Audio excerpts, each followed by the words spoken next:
Baseball is dead. Rest in peace. The trade deadline is come and gone. Some teams did some things.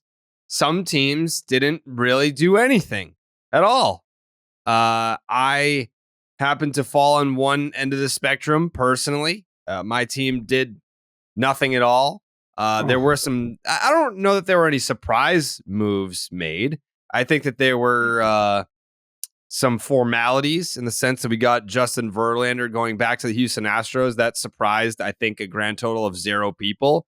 There were some names that we thought were for sure gonna end up getting moved that did get moved.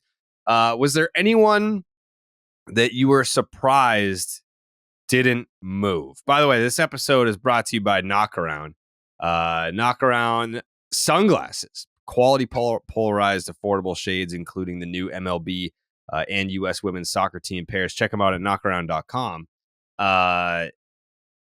Was there anyone, because we're going to go through what teams did. We're going to go through the winners and losers. We're going to go through the impact on division races and wild card races and all of that. But I think where I want to start is, was there anyone that was not moved that you expected to move? And was there anyone that got moved that you were surprised to see get moved?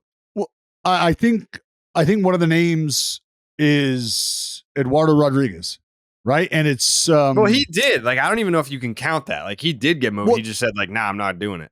But that's the interesting thing, and I think that there's a lot more meat on that bone than I think we will ever be exposed to. Maybe. Yeah, maybe not, right? You. Like why is he not making that move? Like, just that's a broader conversation, I think. What's that? Why he's not making that move? Yeah. Why Sounds you don't like want to know go something, to the brother. Sounds like Jared might know something that he doesn't want to say it. Why you don't want to go to the postseason? I mean, he's already got a ring. He's good. And if that's the case, then that's the case. That's what I mean. Like, if the reason we were given was that he doesn't want to go to the West Coast because his family's on the East Coast. I feel like that's the safe answer. I don't think that that's the full story. No. Yeah. So if that's the case, and then that's the case, there's nothing else you can say about that. And that's, it's okay for that to be surprising, though. You know what I mean? That's allowed. You're allowed to look at that and go, okay, all right. So is that where he's at? He's content, because if that's the case, then there's nothing else beyond that. Let's just say that for right now. Is it okay to look at that player and go, you know what? I can appreciate that. He's got his money. He's got his championship. Those are the things that the rest of the public ultimately thinks you play this game for, right? They want to get paid and they want to win. Well, you negotiate no trade clauses for a reason. Like, I think he had a 10-team no trade list, and you get to pick those teams, or at least you probably negotiate those teams. So yeah, I mean, like, I don't know what the 10 teams were, but that's why they're in the contract, is that you have the right to do that. Well, if it's the Dodgers, if you were going to the Dodgers and then you shut that down, doesn't that stand to reason that the Dodgers were one of those teams? Yes. I'm just saying, I don't know I think we would be able to tell, because some teams will have, like, say they have a limited no trade and it's 10 teams, right? You can make your assumptions based on geographic location and be like, oh yeah, this guy just doesn't want to play on the West Coast. Or some guys will have, like, all, like, the big market teams are on their no trade list, and that's just for leverage, I guess, right? Like, there's no other reason. Like, no one's saying, like, oh, I don't want to pitch for a big market team. Like, those are the teams that win. So yeah, unless we knew the rest of the list, it's kind of hard to make any assumptions on anything that might be underlying. Yeah. And so that's why I said from there, it's okay to look at that and go, oh, wow. All right. So is that where, because then the story becomes, or the question becomes, is that where Eduardo Rodriguez is at in his life and in his career, where he's happy with the money he's made, he's happy with the championship, and he's not really in pursuit of any more than just taking the baseball and enjoying the opportunity to pitch? Unless another suitor were to come along, maybe someone geographically located on the East Coast, and him shut that down as well, then the questions start to roll a little more. So unless that would have happened, that's why I said there's a lot of meat on this bone that you're never going to be truly exposed to. Maybe it's not to say that I think, or maybe me, and I'm just playing the same game that you're playing and laying this question out there. There's a couple of different theories that you could venture into. I think the one that's probably the most surface level would be like, I'm going to cite a tweet by Max Scherzer's wife being like, hey, like, I know that the trade deadline, it's very exciting for a lot of baseball fans, but please remember there are a lot of human beings behind this with families who have to say goodbye to friends and uproot their lives to travel to X amount of different places now. And I think a lot of these guys, when they do get traded, like some of them, like Kike was in the lineup the next day. So it's like, I got to go. Like, see you later. And then you leave behind your wife, who's now left in the city that you used to play for. And now she's got to pack up the house that you guys bought together. And if you get traded, you're a rental. Now you're living in a hotel in that new city. And for Eddie, I think he has an opt-out at the end of the year. So he missed time. And we were told it was because of like marital problems. And it's like, maybe I got this really nice house in Detroit and I'm finally getting back on track with my wife and my family. And now I'm going to get traded to LA so that I can live in this city where there's a lot going on. And I'm just going to be in a hotel with my family. Or maybe my wife doesn't even come out there. Like, I don't know. Like, I feel like it's not necessarily I don't prioritize winning. Maybe he's just saying like, hey, I finally got to a good place with my family. And I feel like accepting this trade to LA is going to compromise that. Well, and under that pretense, though, Jared, that's why I said it's okay to almost celebrate the idea of a player having won the championship, having gotten the money, because when you do those two things, it frees you up to make those kinds of decisions because you're a fucking human being. And if shit is not right at home, to your point, we got school getting ready to start as well, right? Like I talked like, dude, I just had one of the coolest moments of my life, getting to take my little girl and my wife back to school shopping for the first time and just watching that be a thing, right? Like I love that because that was a fucking great day for me because it was like the one day a year where I was going to get new shit. My mom and grandma were there with me. It was fucking awesome. It was great. And so that's also a thing happening right now. And if you've got stuff that's going on at home, and that's getting you back to a place where you're able to now go to the field and get back to doing that in a comfortable way, in a confident way. Having something like that you're going through daily, I would almost applaud, not almost, I would applaud, and I would commend Eddie if this were to ever come out and be public, whatever, and this were to be the case. Do you know what kind of conversation you must be having to have with yourself? And what kind of conversation you have to have with your family? Like that, it takes a lot. It takes a lot, especially in this game with what you're making and what's being asked of you, what's expected of you, for you to look back at the powers that be and say, you know what? My family and my mental health and the health of them, all of that comes way before me pitching for the Dodgers or anybody else at this point. Right now, what needs to happen is I need to be here, a part of what I have going on and what we're fixing and repairing, if that should be the case. Yeah. And I think that the everyday baseball fan is not considering that. I think the everyday baseball fan sees Eduardo Rodriguez rejects trade to the Angels, and it's like, oh, what? You can't handle the pressure of LA in a playoff race? It's like the dude pitching the World Series there. Right. Like, Dude's got a ring. He's good. Yeah. Like that's when you start looking at the other reasons. And I'm just saying, like, those things were public. That's like the surface level stuff. So wouldn't surprise me if that were the case. Well, does anyone have any idea why they would make this trade knowing that was on the no trade clause? And that, don't you think they would have discussed that? Like, how does that even happen if you know he's going to decline it? I don't know that his no trade list is public. So maybe the Dodgers don't know that until he exercises it. But also, you're the Dodgers. Like, how many? There are how plenty many people of are players telling you have, no? Yeah, like there's plenty. But of the players Tigers. Yeah. I think he's talking about the Tigers side of it. Yeah. Oh, maybe the Tigers are also sitting there thinking like, he would There's go. no way Like, he's gonna exercise his no trade to go to the Dodgers. But Like isn't- maybe but- if he has the Mets on his no trade list, and we could see that being a hurdle. But like we're trading you to the Dodgers, dude. Like you just got injected into first place from Detroit. But to that point, like the Tigers know who's on his no trade clause. They also are at least, I would say, extensively familiar with the background situation. Maybe disrespectful is too strong, but it feels at least a little strange that the Tigers would agree in principle to a deal without clearly having asked Eduardo Rodriguez whether that was of interest to him. Well, first of all, it's not their job to do it that way. It's their job to do what's best for them business wise. Secondly, But if he's going to invoke it, it doesn't matter. You're going to get to the same end game anyway. I'm saying you should know whether could have been.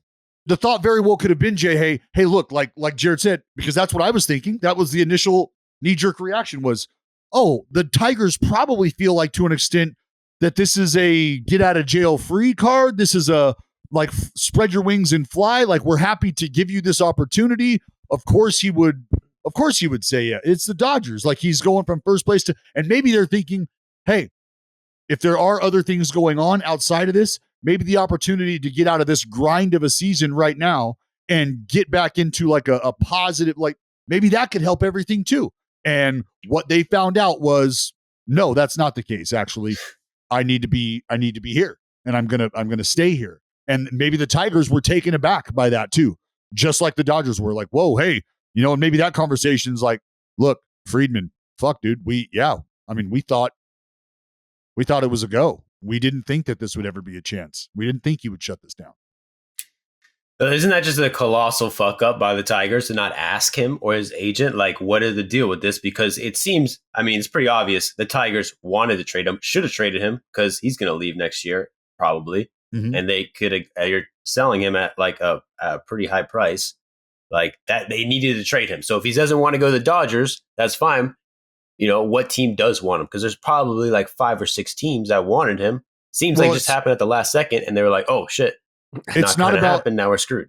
It's not about what teams that want him. That's straight up. If one of the favorites to get to and win the World Series has kicked your tires and you've shut that down, it's not about who wants him. It's about who he wants and where he's willing to go. That's what it's all about. Yeah. Communication, Tigers. I'm telling that it's about communication, and I'm worried about the Tigers communicating. Because why? I don't see why they wouldn't ask him. Yeah, I'm giving them an F. Yeah, that. No, you got to have some feel there. I do just think it was a matter of them thinking like, we're not doing any harm here. Like, we're doing you a favor. We're doing you a favor. Out of Detroit, and you're going to LA.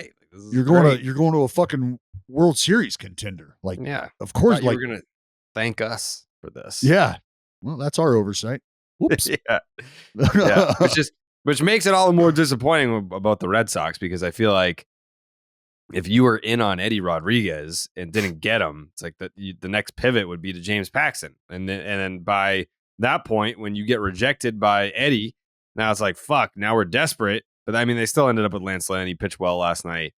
Granted, it was against one of the shittiest baseball teams maybe to ever play the game. But they could have pivoted to a guy like James Paxton and overpaid. Red Sox didn't do dick. But yeah, it was intriguing. Jay, was there a team that you thought you were surprised that an individual moved? And is there someone that you thought was definitely going to get dealt that did not get dealt? No to the second question of, was there an obvious candidate to get dealt that didn't get dealt? I think there are candidates that didn't get dealt, but nobody who was like, I can't believe they didn't move him, or I have no idea why they didn't move him. I think most of those big ticket items, the guys you heard about, Cease, Salvador Perez, like there are various Arenado, there are various reasons why those didn't happen. And so none of them were surprising to me. In terms of who did move, not really. Because I think there was really only one big name since the last time we discussed. And I think we're all on the same page that was not surprising at all, the destination or the guy in Verlander. So, no, I think there's a lot of interesting stuff, but nothing that I found surprising. Yeah.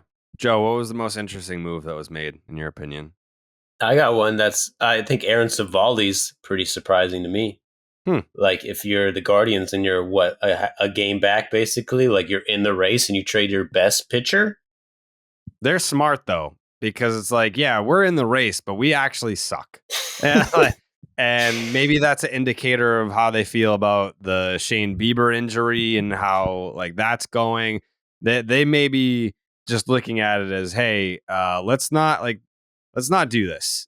let's actually just not do this. To be 2 games out of the division, though. Well, like how many other teams? It's a division, no doubt. It's a division. Well, but that's your. If you're the Guardians, that's how you're getting to the postseason.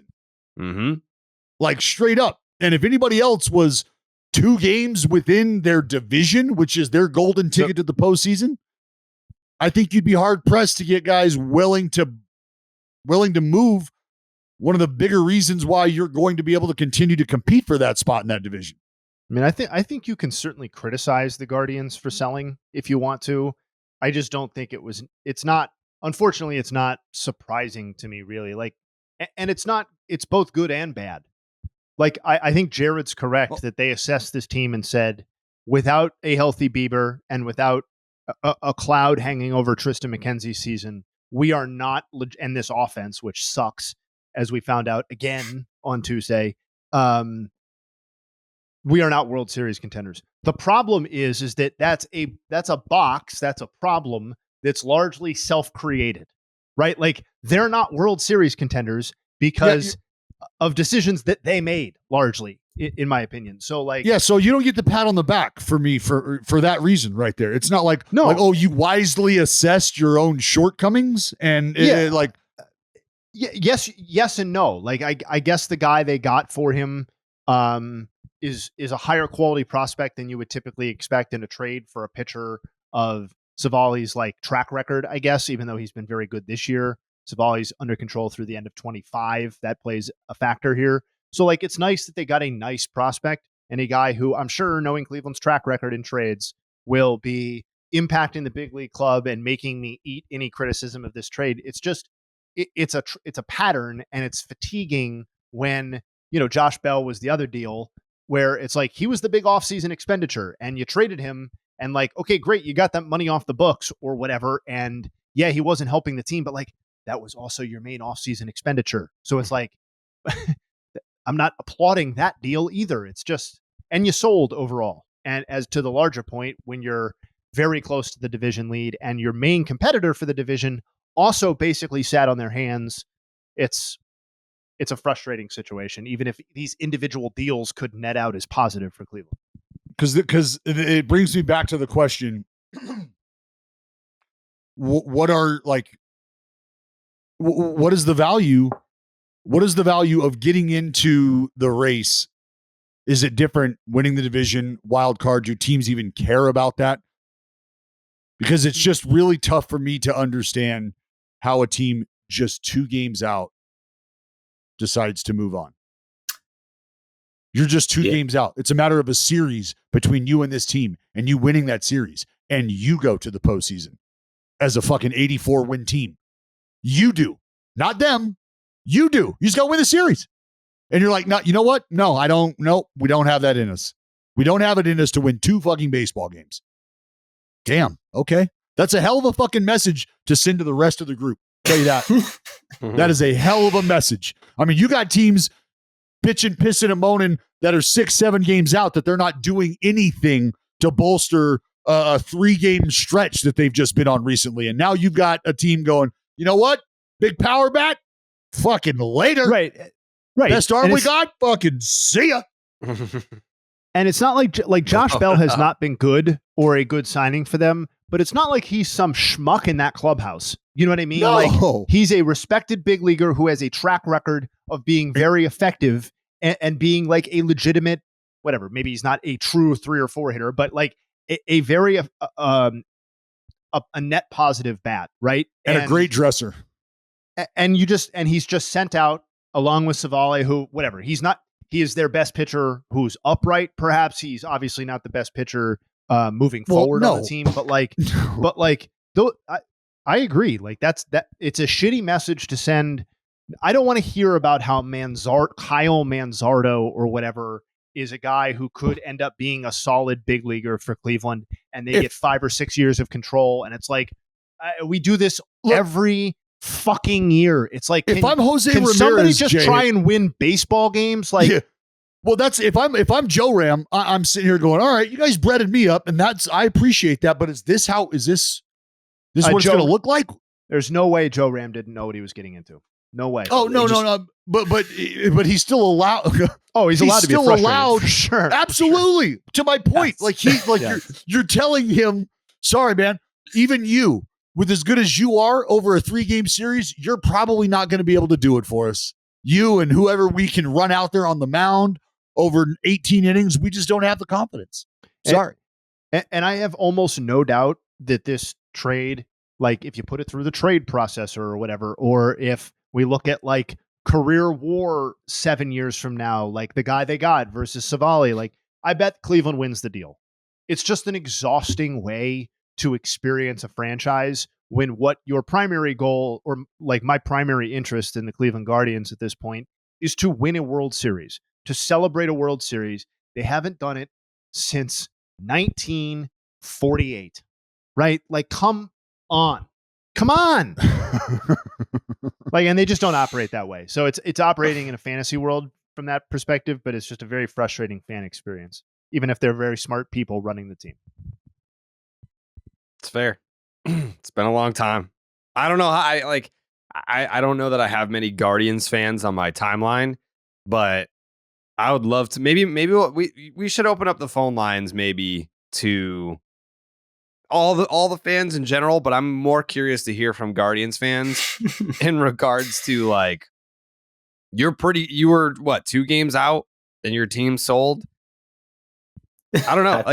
But like the Red Sox are in a similar situation where like if the Red Sox had decided to trade James Paxton because like the Dodgers missed out on Eddie and they just pivoted to Paxton and like, hey, here's a huge prospect, like, 2 top 100 guys, be like, yeah, sure.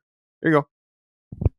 I'm sure they would have, but to me, they didn't. And there is a difference psychologically, I would think, as a member of that team, between a team standing pat and being like, we're going to give these guys a chance to do it, right? Versus we are actively subtracting from this roster because we, to the large extent, don't believe in you. Yeah. Yeah. I think it's a little different. I feel like the Red Sox are like staying pat to plan to try to spend more later and win a World Series. But for the Guardians, this seems just like an endless cycle. I feel like you open up the phone lines, they'll just, I don't know. Guardians fans probably just used to this at this point. They're just used to it. Good trades. Keep trading the good trades. Get a good trade, then trade the good trade. Baseball fans, you could be winning every inning with the hottest offers in the game. DraftKings Sportsbook has you covered from the top of the first and bottom of the ninth all season long. Right now, new customers can bet just $5 to score $150 in bonus bets instantly. Plus, all customers can take a shot at bigger payouts with DraftKings stepped up same game parlays. We did the baseball is dead parlay this past week. Me and Joe were the only ones who hit.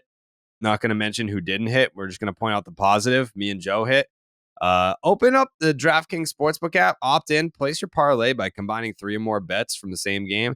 Every additional leg gets you an extra boost up to 100%. Step up to the plate right now with the DraftKings Sportsbook. Download the app, sign up with the promo code Jared. New customers can bet just $5 to score $150 in bonus bets instantly, only on the DraftKings Sportsbook with the promo code Jared. Gambling problem? Call 1-800-GAMBLER. In Massachusetts, call 800-327-5050 or visit gamblinghelplinema.org. In New York, call 877-8-HOPE-NY or text HOPE-NY. In Kansas, call 1-800-522-4700. On behalf of Boot Hill Casino and Resort, 21 plus in most eligible states, but age varies by jurisdiction. Eligibility restrictions apply. See DraftKings.com/sportsbook for details and state-specific responsible gambling resources. Bonus bets expire 7 days after insurance. Opt-in and 10-plus leg requirement for 100% boost. Eligibility, wagering, and deposit restrictions apply. Terms at sportsbook.draftkings.com/baseball terms. I don't know that I've looked yet. I'm going to pull it up right now.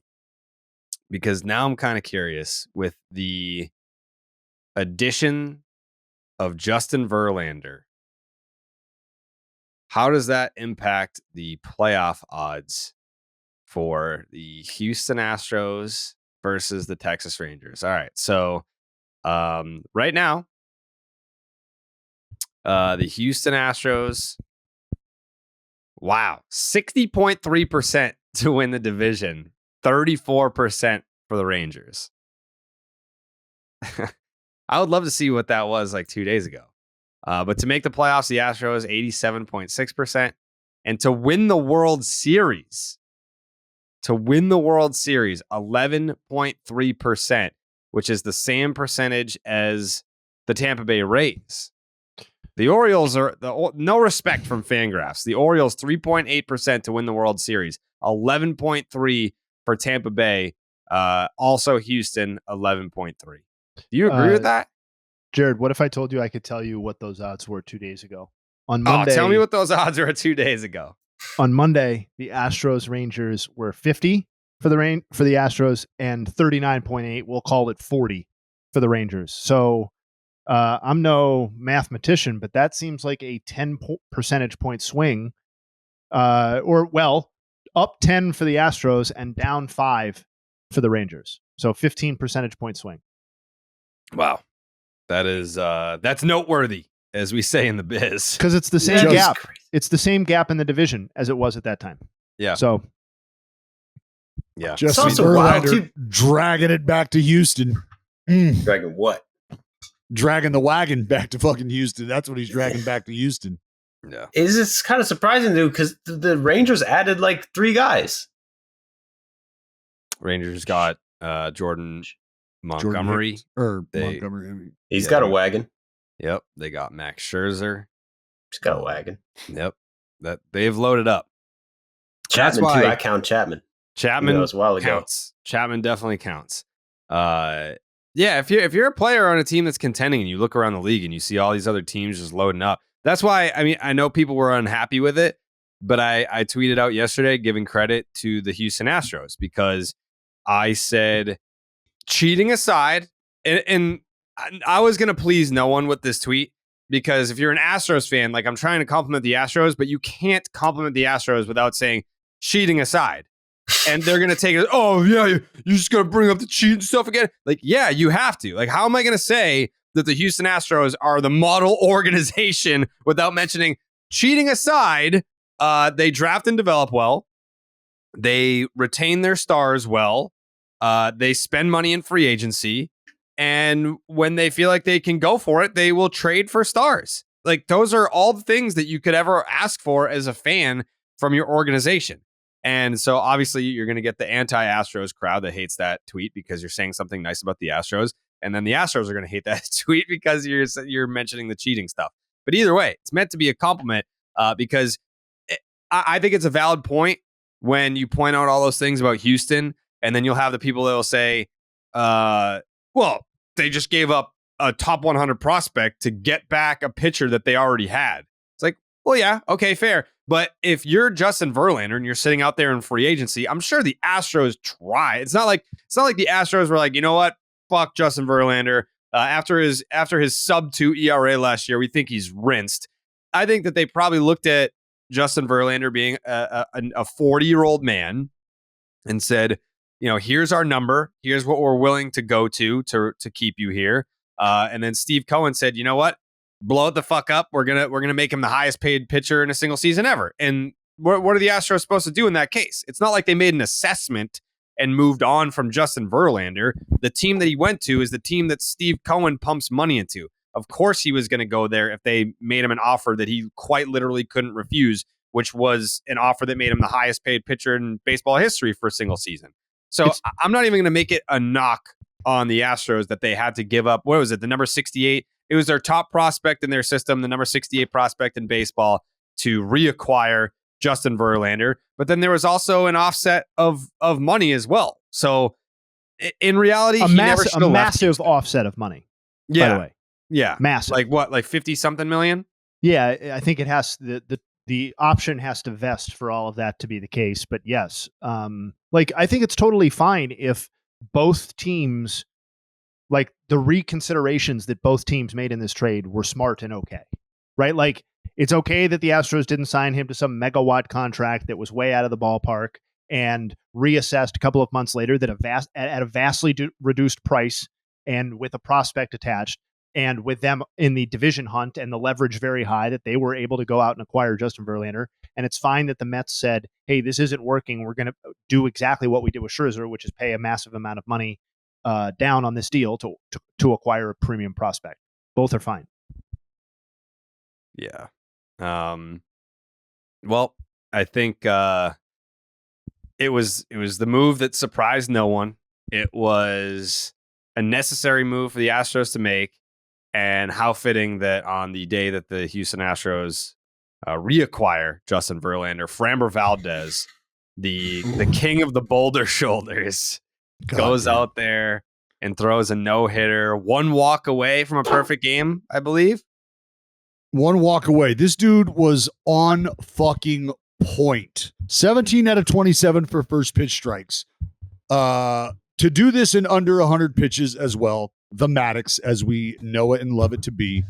93 pitches for Framber.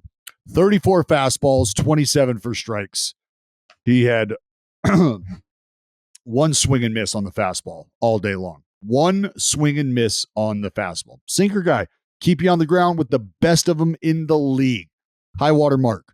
Curveball, 39 he threw. 27 of those for strikes. He punched out 5 on the curveball. Had 11 swing and misses on that curveball. Threw 11 changeups, 6 for strikes, 3 swing and misses there, 2 strikeouts on the change piece as well. And then just 4 sliders, 2 for strikes, 5 cutters, 2 of those for strikes. He had just 2 3-ball counts all ball game. And at no point threw more than 14 pitches per inning. So it was about as fucking easy for Framber Valdez as it could have been. Weird. Who'd he pitch 93 against? pitches? Yeah. I wonder why it was so easy.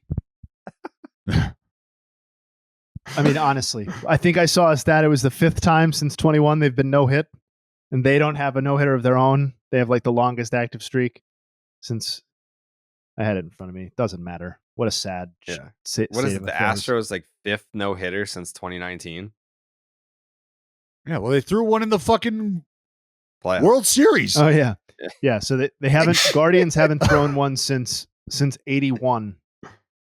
And they've now been no-hit 5 times since the start of 21. That's got to be a record, easily. Well, it's the thing since 81 is the longest active drought in the league. But yeah, that's a tough combo to throw no hitters and get no hit like all the time yourself. Something I would like to say about the Framber execution of the no-hitter. He talked about, and it has been documented, you know, he's a very excitable dude. And like I was talking to Maldonado before the series back in Oakland a few weeks ago, and just talking about all their guys. I was talking to him about Hunter Brown too. But we got on the subject of Framber because I was just like, yo, I love to watch this dude work. And I said, I feel like there's some snap in there in Framber. And Maldi just looked at me and was like, yeah. like, yeah, this dude, if it's not going well, it could go south quickly. Like he has that in him maybe.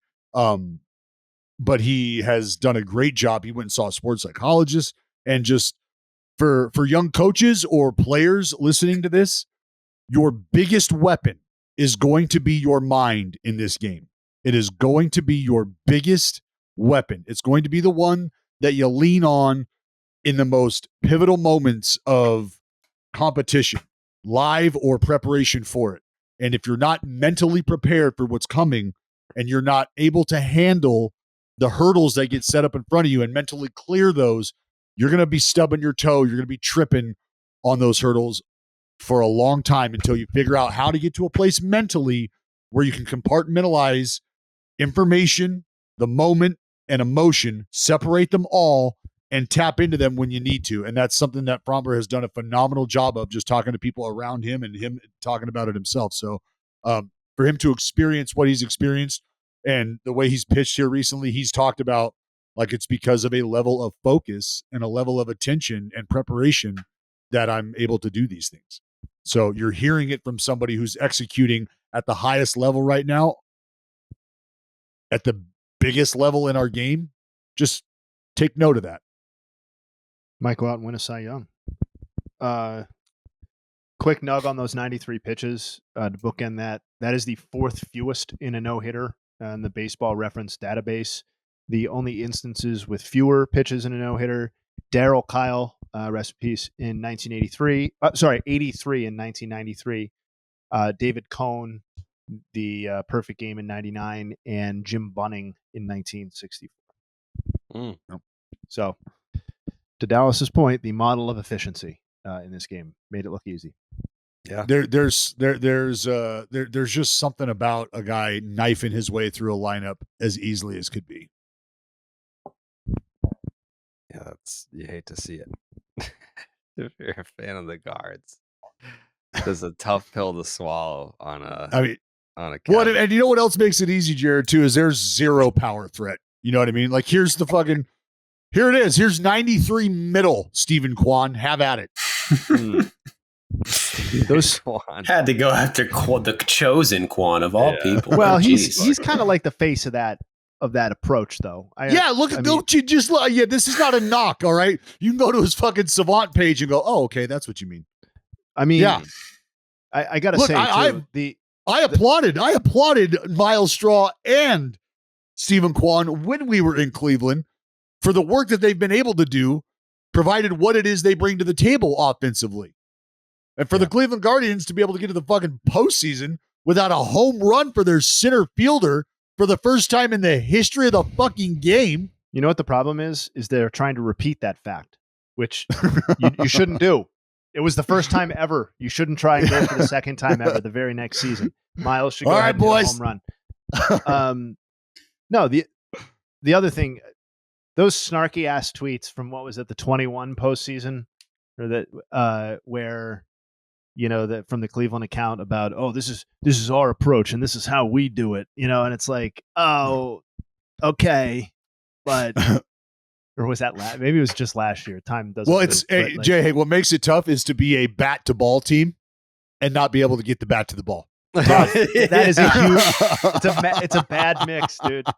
It's a bad mix. It's 9 a tough straight innings of bunting the ball. Yeah. It's a tough look to have some limited swing and miss, but just not be able to hit the ball either. That when you say it out loud, it kind of doesn't make sense.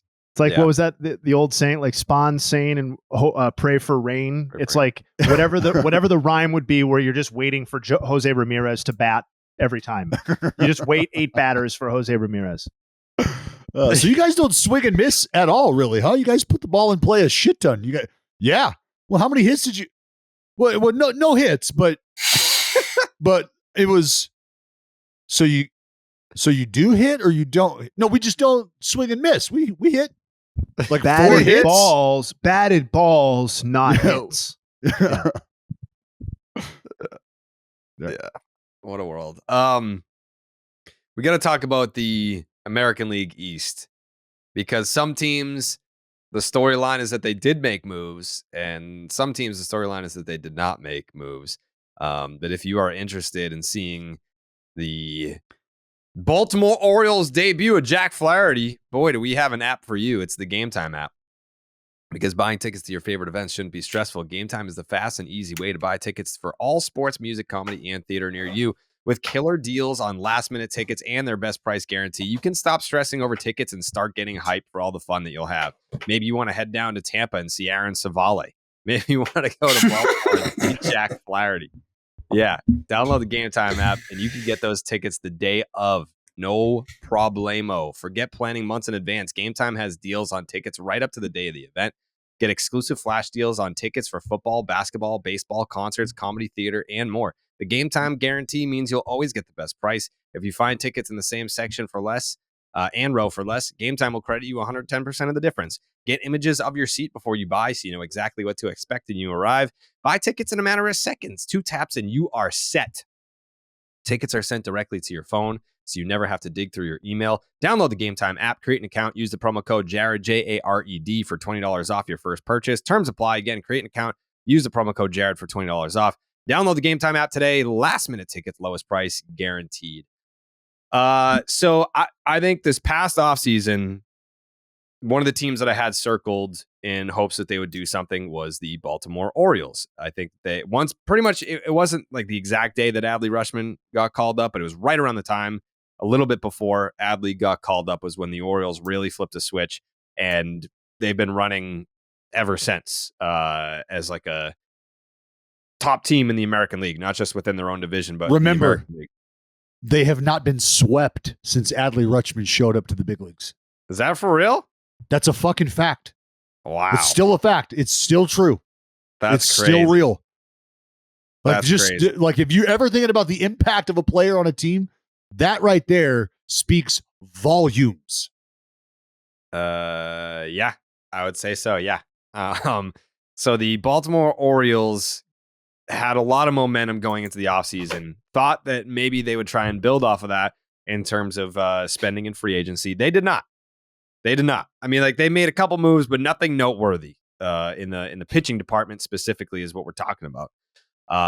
Then they roll out this year, and the Tampa Bay Rays jump out to a huge divisional lead. The O's catch them. They're a first place team, and they go into the deadline. We're closing in on 4 hours, 3 hours, 2 hours, and we're like, what the fuck? Like, how are the Orioles not going to make a move now? Like, when is the time for this organization to pounce and make a move that's going to put this team over the top, if they're not already over the top already? They make a move for Jack Flaherty. The question now, is that enough? Do you like the move for Baltimore? Is it enough? Ooh, I don't know if it's enough. I tell you what it does for me. I think it puts a lot of pressure, and I'm not saying that it's not okay to put this pressure on this kid, but Grayson Rodriguez has got to start delivering, has got to start producing. Because if he does not, then what does this rotation truly look like? It's Kyle Gibson, it's a Dean Kramer, and it's a Jack Flaherty. And you've got questions on Grayson Rodriguez and who's the fucking fifth guy in that rotation? Walls? Bradish. Is it Bradish? I would think he's starting a playoff series right now. What's that? Kyle Bradish would start a playoff series for me right now if I was running the Orioles. Yeah. No question. So maybe that's its own problem, but yeah. No, I mean, fuck, he's pitched well. What do you mean? I mean, no, I'm just saying, but like, maybe that speaks to, like, ideally, I don't think you'd have him opening, but I think he's the best. To me, man, Grayson Rodriguez is like an afterthought. Like, I'm expecting nothing. Well, we got to get there, though, Jay. Hey, that's what we're talking about. We got to get there. We got to get there right now. They got, what, a 2-game lead? 2-game lead in the division? So Grayson Rodriguez is 1.5. 1.5. So Grayson Rodriguez is part of them getting there. That's what I'm getting at. Is it enough? I don't know. They've only got a 1.5 game lead, and the way Bradish is thrown, okay, but that's why Grayson Rodriguez has to produce, has to step up, because if he does not, it's all, you are the weakest link. Goodbye. Which one of these guys does not get it done? I just don't know that it was a put us over the top move. Well, I do not believe it to be. I think I can confidently say that. Luckily, they're already at the top. So that helps. That helps.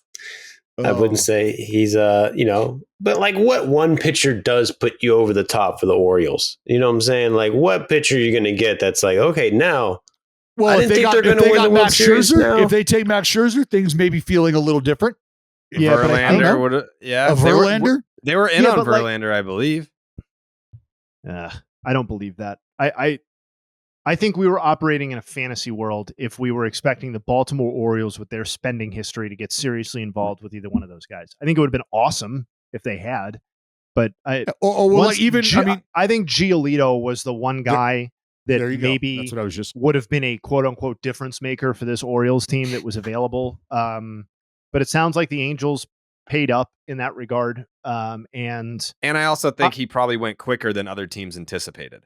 100%. And I don't like, there is a difference between 2 months of Lucas Giolito and 2 months of Jack Flaherty. But in this instance, I'm not sure I blame the Orioles for getting the lower cost option. And Flaherty's pitched well these last. Yeah.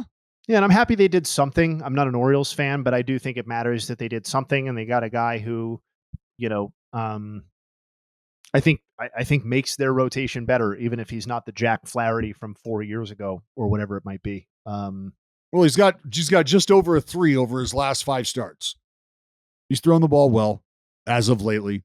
And I think that just kind of speaks to what the Orioles are saying that they need. We need somebody to just give us some consistency here. Maybe we don't need that big stallion to be trotting out. Maybe we feel confident enough in what we're doing offensively to be able to get a quality start or so and roll with our bullpen. That is fucking lights out.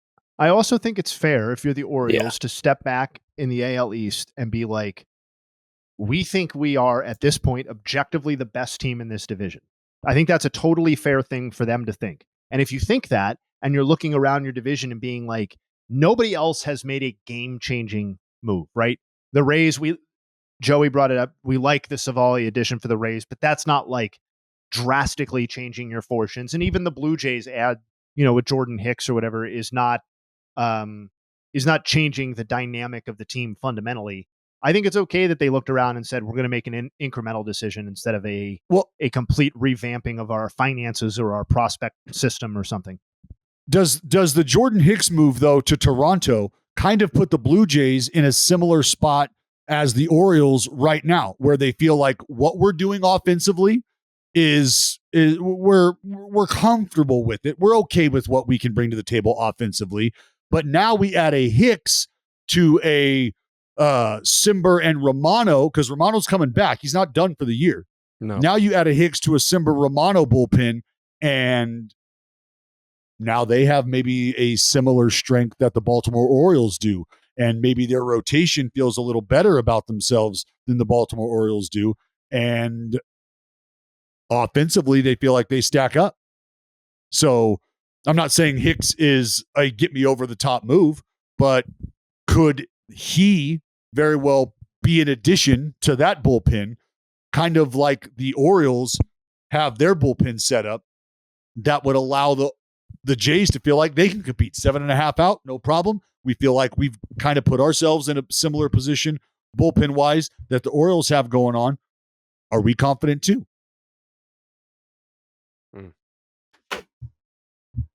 I don't know whose list this is, but it looks like some farm system rankings just came out. It's the farm system rankings post trade deadline. So they're like, they're up to date. What's the source? Yeah. Who's at the top of that list? Oh, Dallas, I'm glad you asked, buddy. I'm glad you asked, pal. Because there's a team that has an embarrassment of riches. Some may even call it a treasure chest. A treasure trove, Jared. Oh, that's right, Jay Hay. While other ships are offloading, the Buccos just continue to stockpile. Cannonball after cannonball. We're loading this bitch up, Jay Hay, and we're coming to you. We're sailing right into that shitty harbor out in Cleveland. Sorry, that's all I got, really. Also the Guardians are 5th, so like that is noteworthy. Yeah. Red Sox are 3rd, Jake. I know I don't identify with any specific baseball team, but I know you're a big Sox guy. The Red Sox podcast. Top 3, pretty good.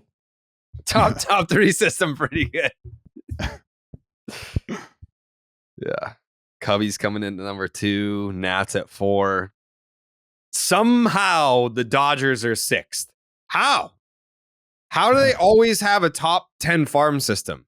They can fucking trade for Mookie Betts. They just have prospects graduate all the time. prospects will just come up to the big leagues, win MVPs, and then they're like, oh, yeah, well, we still also have 7 of the top 10 prospects in baseball. So we're just waiting on that pipeline to keep going. I don't know what's going on with the Dodgers, but they, by the way, for all the money that they can spend, the trades that they can pull off, the prospects that they can have in their system, the prospects they can have graduate from their system and then become players at the big league level. I mean, to only have a 60-game season World Series title to show for it is kind of crazy. That's not a shot. I'm just saying, I'm like, it doesn't compute for me. Like, this is or like what the Astros have to show for it, like 7 straight championship series appearances and 2 World Series titles. Like, I feel like that's what the Dodgers should be doing, plus more. Like, they should be in the NLCS Braves every year. They should have fucking 5 pennants and 3 World Series titles minimum. It's just the Braves from the 90s. That's basically what we're seeing, isn't it? It's just that all with over more again. money, I guess. Yeah, sure, but just sustained greatness. Yeah, and I mean, they did go to 3 World Series in a span of 4 seasons. So, and then the next year went to the NLCS. So I think they basically have done. And the year before that streak went to the so it's 1, 2, 3, 4, 5 and 6 years were the NLCS or later in the postseason. So I think they've basically done what you're saying. It's just, I think it would feel a little different if the World Series wasn't 2020. And I don't personally, I'm not going to knock that at all because their run before and after, to me, legitimizes everything about 2020 for them. But I think they'd catch less flack if it was 2019 or 2021 or whatever.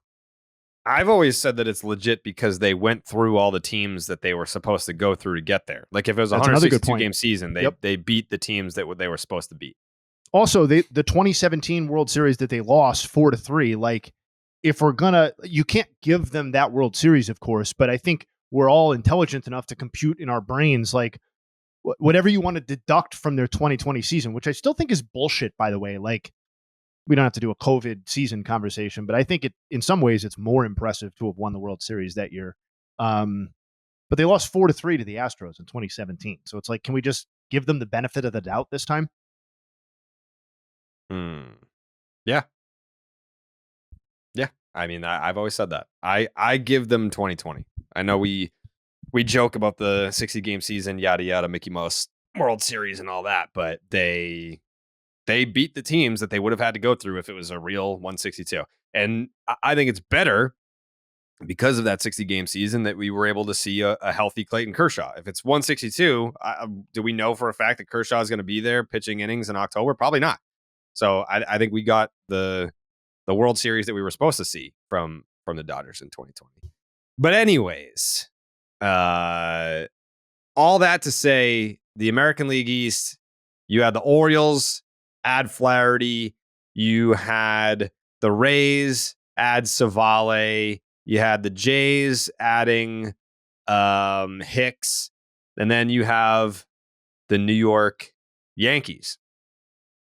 I don't know, like, how I would feel if I'm trying to put myself in the mental space of a Yankee fan of what I would want that team to do.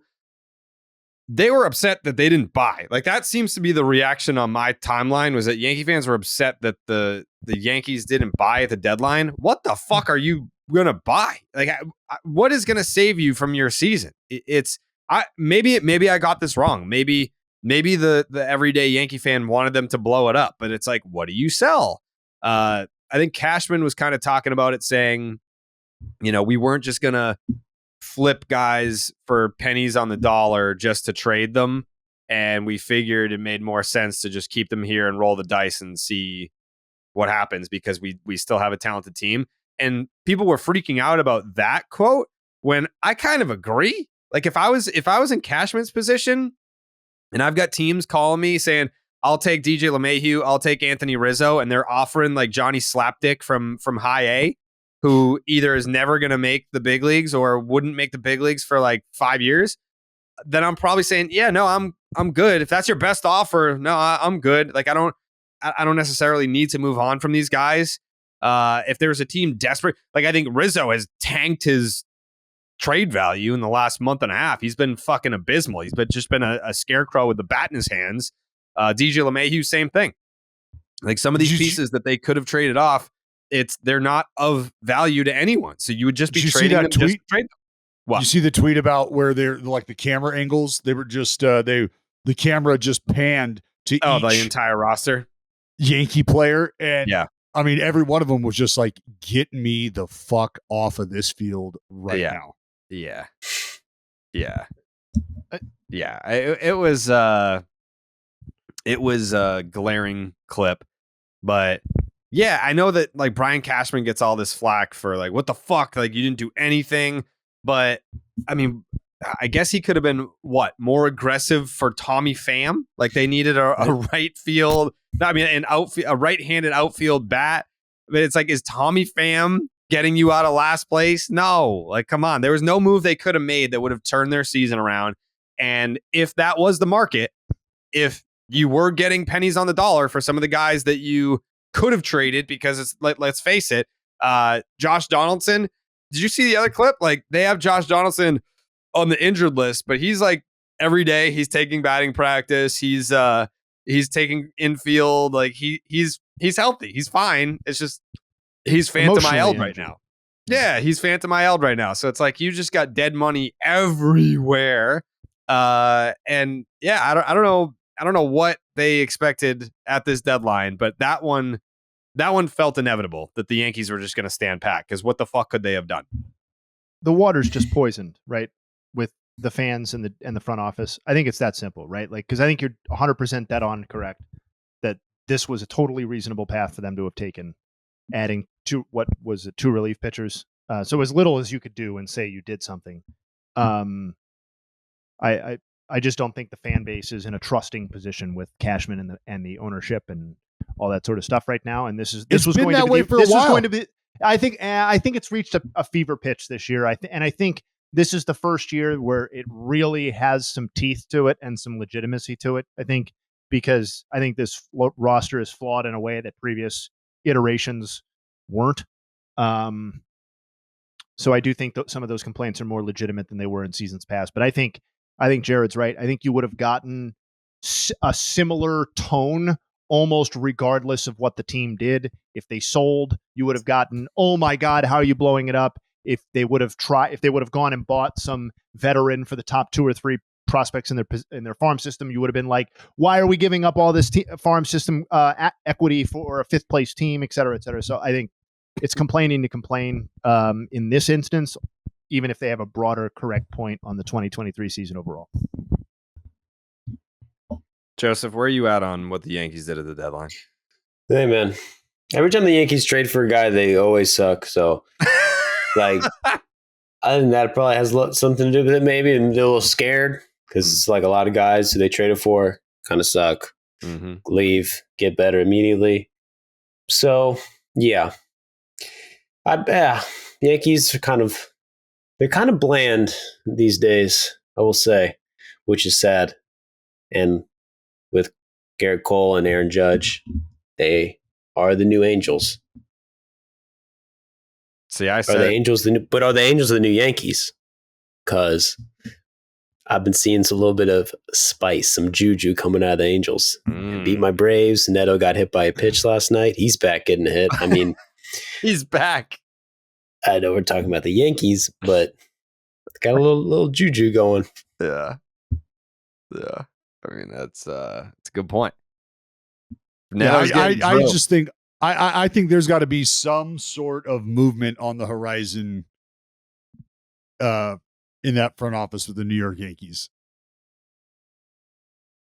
Who? I don't know. What about the big man, the Cashman, brother? Walk the plank. Is he unfireable? Yes. It feels that way. Job for life.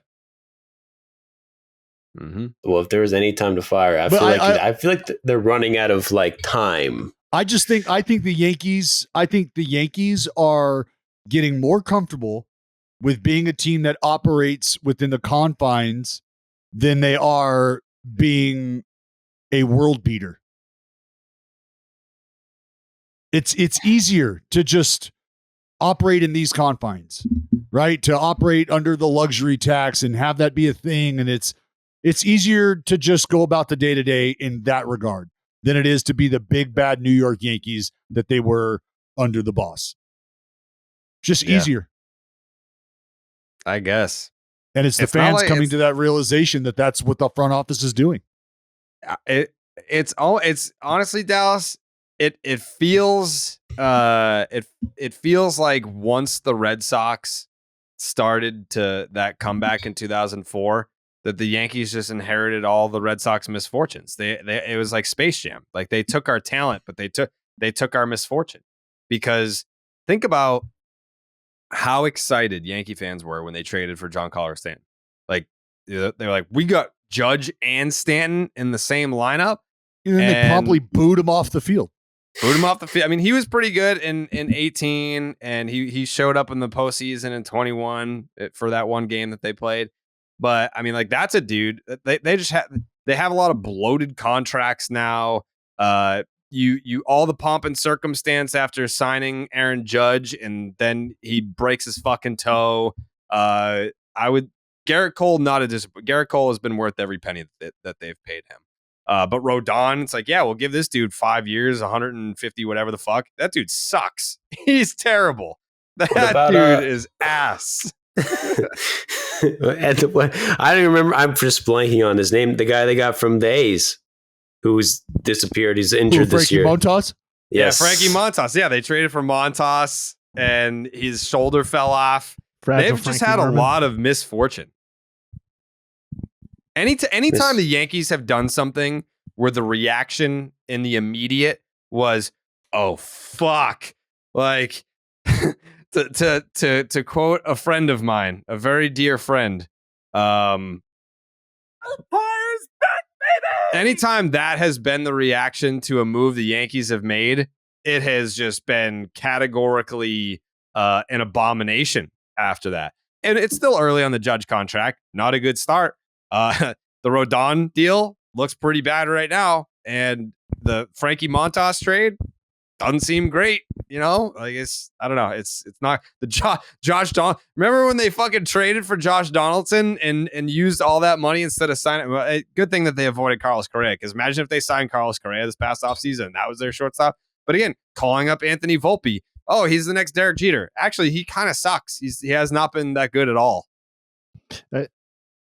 I can't ever stop thinking about my childhood and like the space that the Yankees operated in that world. And like the evil empire thing, that sounds so ridiculous now. I promise you. Back, baby! I promise you it really was that way. In like in the 90s and early 00s, and it really even lingered beyond that. Like you said, the 04 thing, like that's whatever. That's your perspective on it. To me, it lingered well beyond 04 too, in terms of threats to sign people. And like we were still even talking about like when Bryce Harper was a national, they were like, well, I hope you enjoy Bryce Harper as a net because he's going to be a Yankee in 2-3 years. And it's like, okay, God, that's going to suck a little, I think. And we've been over how none of that materialized, but they just operate in a totally different sphere in the game than they used to. And I don't think it's never going back. It's almost, because like I agree, like there was definitely a long period of time where if there was a marquee free agent or there was a player that was looking to be traded, you're like, the Yankees are going to trade for this dude. The Yankees are going to sign this dude. He's going to be nasty. They're going to win another World Series and yada, yada, yada. And now the Yankees are like that prize fighter that has all the neurological diseases because he's been punched in the fucking head so many times. He's in a wheelchair. You're just rolling him around. He's like, I beat Muhammad Ali back in the day. Like, okay, Grandpa, sure you did. Yeah, because that's what Yankee fans are going to do. Yeah, we're going to sign Manny Machado. We're going to sign Bryce Harper. We're going to sign fucking Carlos Correa. We're going to sign Shohei Ohtani. We're going to trade for Juan Soto, and then you guys are fucked. It's like, you're not going to get any of those players. Like, sure, Grandpa. Yeah. No, yep, you're definitely going to get Juan Soto. Yep, okay. That's the Yankees now. It's dude, sad. It's sad to see. Matt Harvey was halfway through his breakout season, and the sentiment was like, oh my God, I'm dreading him being a Yankee in the future. Like real Mets fans were thinking that way. Like that's how deep into the 2000s this idea lingered. And it's just like, it's really just yes, they are one of a number of teams who might be in the conversation generally for free agents. They're not poised to strike fear like they used to be, for sure. Mhm. I look, this is, and when I tell you this story, I two quick stories. It it reminds me of going to Yankee Stadium my rookie year and going into the bullpen and realizing that we didn't have like an advanced pitchers meeting this series, right? And I'm like, because that's something you do every time you roll into town. And I can remember asking our bullpen coach at the time, Brad Fisher, hey, we didn't do a advance meeting. Is there a reason why we didn't do the advance meeting? And he goes, Braden, you know who they are? I said, yeah, the fucking New York Yankees. He goes, that's right. They're the New York fucking Yankees. You know who they are. And like, that was the message. Like, you know who the fuck these dudes are. The fuck are you talking about? What do you want to advance on? You know who these fucking dudes are. Like, it was just that, like, you know what's up. And then later in my career, I was there. I think it might have been like 2010. And I'm throwing a bullpen, and one fan leans over because there was probably like, it was early. There's probably like, I don't know, 30 or 40 people out there. But one fan leans over and he was like, Braden, you keep throwing the ball the way you did back in May this year. You'll be a fucking Yankee before you know it, kid. You'd have to shave that shit off your chin, but you'll be a fucking Yankee, kid. And I was like, I don't know that I'm that good.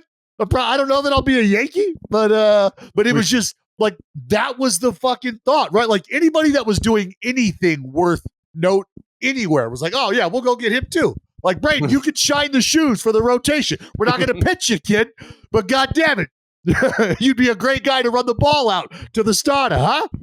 Like, that was just how they thought. Yeah. I mean, they still think that way. It just is not that way anymore. It's like I don't even want to compare it to Yellowstone, because then that would be implying that eventually it's going to blow. Like, I don't think it's going to blow. It's just it's a dormant volcano where, yeah, like that. I guess the threat is there because we've seen so many volcanic eruptions in the past, but it's been so long since this volcano was a threat that they put a Disney World inside there. That's how non-threatening it is. It's sad. It's a sad state of affairs. And it's to the point now where there is definitely a community within the Yankee fan base that is listening to this and agreeing. They're like, you're right. Like, we don't have ammo to come back and talk shit. Be like, no, you'll see this offseason we're going to get Shohei. And it's like, they know they're not doing that. They know they're not doing that. They're waiting for that geyser, like you say, to go off, right? They're waiting for this massive stream of moves and success. But unfortunately, right now, the Yankees are like a 73-year-old man with prostate issues leaning over the fucking urinal for the 9th time this night, just struggling to get some kind of a trickle out. Yeah. God damn. It's fucking painful. Now, what did I do wrong? What did I see wrong? Don't do that, bro. Don't do that. Hey, if anybody can take a lick at it, keep on ticking. It's our man Sterling. You know that. Yeah. Oh. I just, I mean, for Pete's sake, it's Even when you have a guy that is and they took Garrett Cole and made him not cool. In Houston, he was a beast. Long hair, beard, he's screaming coming off the mound, and he goes from that to walking off the mound as a Yankee being like he's a fucking nerd. They made him a nerd. They made one of the coolest players in the game a fucking geek. That's brutal. Listen, the facial hair thing is like a throwaway line. You are by default limiting how cool your players can be by having that policy. Agreed. Yep. Agreed. Anyways, on the opposite end of the spectrum, you have the Boston Red Sox, who also didn't do dick. Like, if you're a Yankee fan, be like, Carabas, you're a Red Sox fan. Talk about how the Red Sox didn't do shit at the trade deadline. Yeah, they didn't. They didn't do shit. They traded Kike, which that was a necessary move. You had to make a move there. He wasn't having a good year. You sent him to the Dodgers, whatever. Yeah, nice to see him show up and hit a fucking bases clearing double. That was fucking I sweet saw that last night. Can we I turn this did on see you that. for a second, though? Can we turn this around? Sure. Yeah. Are you disappointed? Like, what are your feelings? Are you disappointed by them doing nothing? Yes. Yeah. I'm very disappointed. So you wanted to buy? I wanted 9 games out. You wanted to buy 10 games out. How many games out are you guys? To me, this is like not a game and a fundamentally half. different than the Yankees situation, with the difference being you guys probably have more to work with. in I terms of wanted dealing something away to stuff. happen with conviction. That's what I wanted. Okay. The Red Sox are a game and a half out of a wild card spot. There's no team in front of them. It's Tampa, Houston, and Toronto for the wild card, and then Boston is a game and a half back, followed by the Angels at 3. So then, are you looking at this? Are you looking at this like Toronto made some moves that we kind of talked about earlier with Hicks, and like they're trying to get better in areas that they need help to continue to pursue what they're after because they hold that 3rd spot right now. Is that where the disappointment comes from? No, the disappointment is that they didn't splash? do anything. No, I wanted something to happen with conviction. Like, if you traded Adam Duvall, it's like you're gonna get like a flyer on some minor league. So then, would you have been happy with a Giolito Lopez return for the Red Sox? I mean, pick whatever players that need to go prospect wise, but getting those two, would that have pleased you? I was more leaning towards like, hey, the Dodgers whiffed on Eddie. The price for Paxton just went up. His value's never going to be higher. He's a free agent at the end of the year. Now you're going to get nothing for him. Like, you're going to keep him to go on a run with a team that you didn't invest in. Like, I was more looking for trading James Paxton. I was, just because I knew that the market was what the market was. I feel like you could have gotten a nice return for him.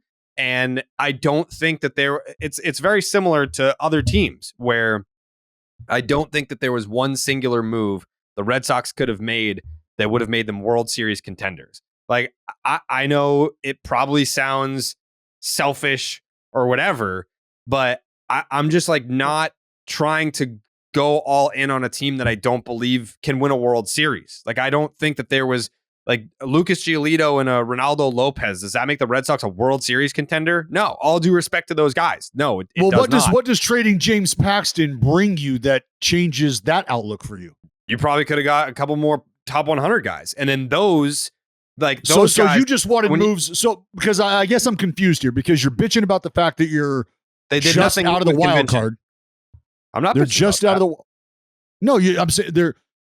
But you want to acquire prospects who are going to do nothing for you this season. But you're also talking about how you're only a game and a half out of the 3rd wild card spot. Well, you said that they were 9 out. I just corrected. Well, I meant division. Who cares? They're like that's because that's what I was looking at. That's why I said 9. Yeah. But that's what I'm getting at. So then the idea of being just that next game out or a game and a half out of the wild card, that doesn't mean anything to you. You're not looking to get into the postseason.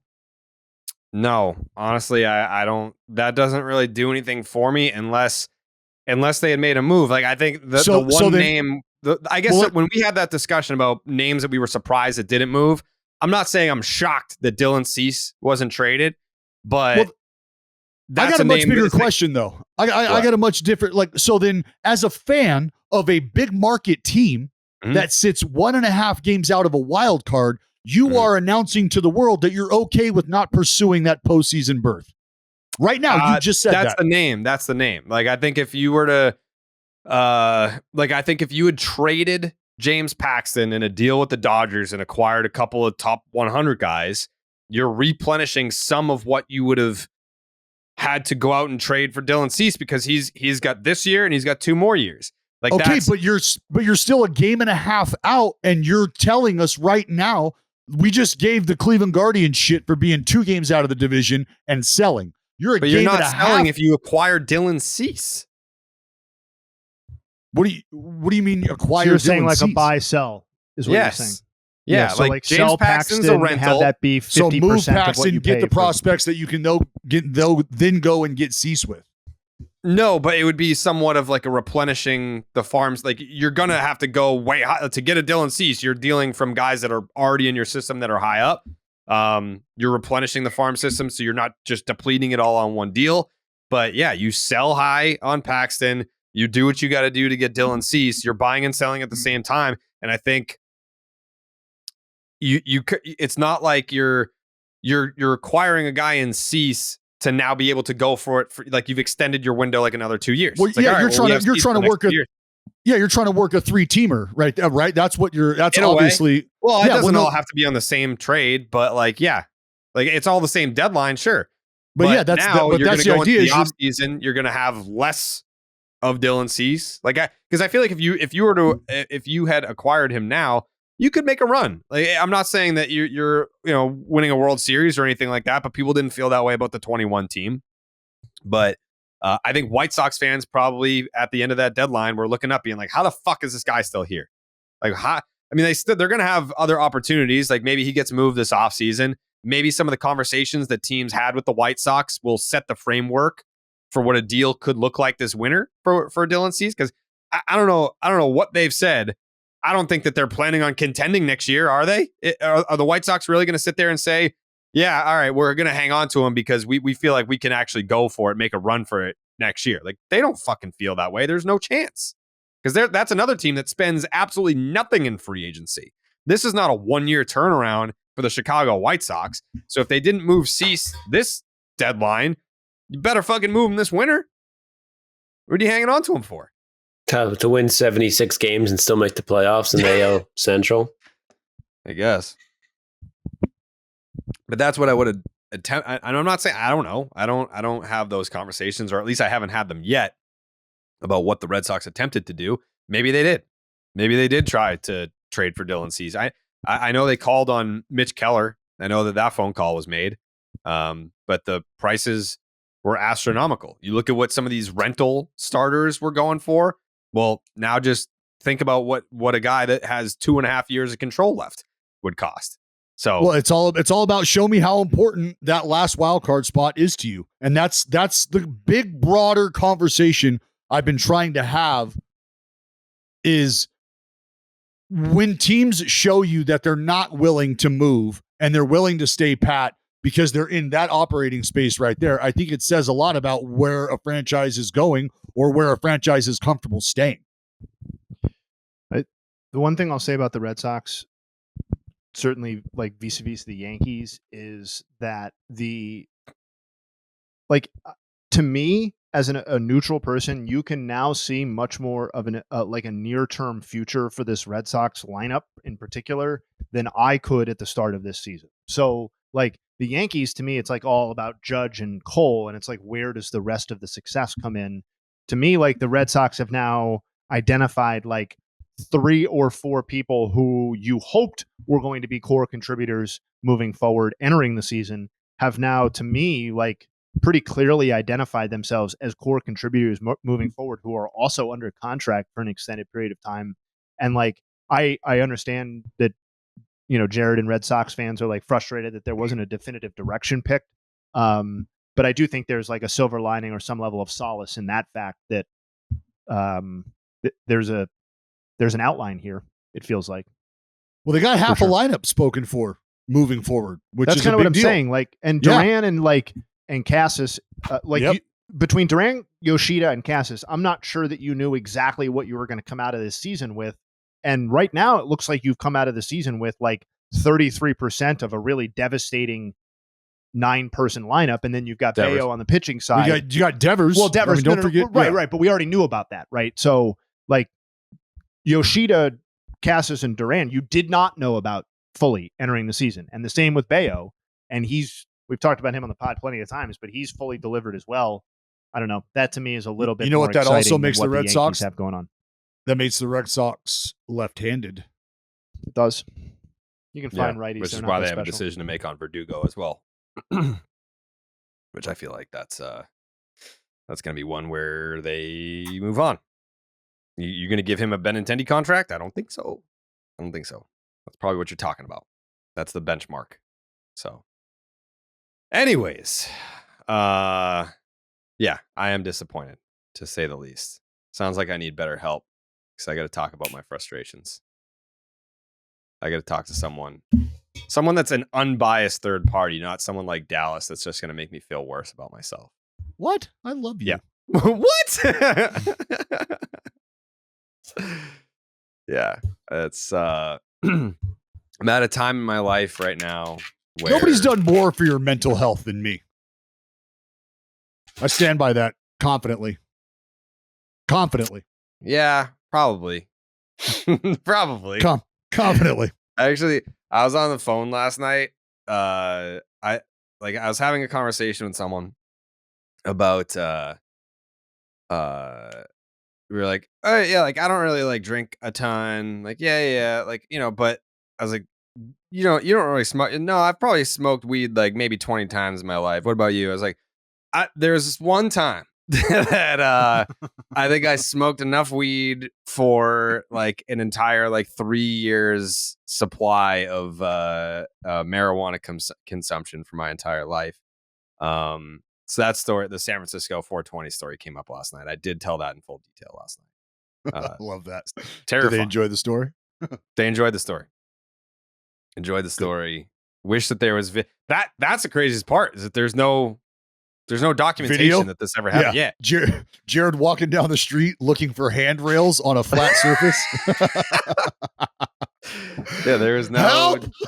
there is no documentation that night ever took place. If you weren't there, I feel like you wouldn't believe that it happened. But it was a spiritual experience that I really needed. Because sometimes in life we're faced with tough choices, and the path forward isn't always clear. Sometimes there's sparkles all over the ground, and you're like, where am I going? Whether you're dealing with decisions around your career, relationships, or anything else, therapy helps you stay connected with what you really want while you navigate life, so you can move forward with confidence and excitement. Trusting yourself to make decisions that align with your values is like anything. The more you practice it, the easier that it gets.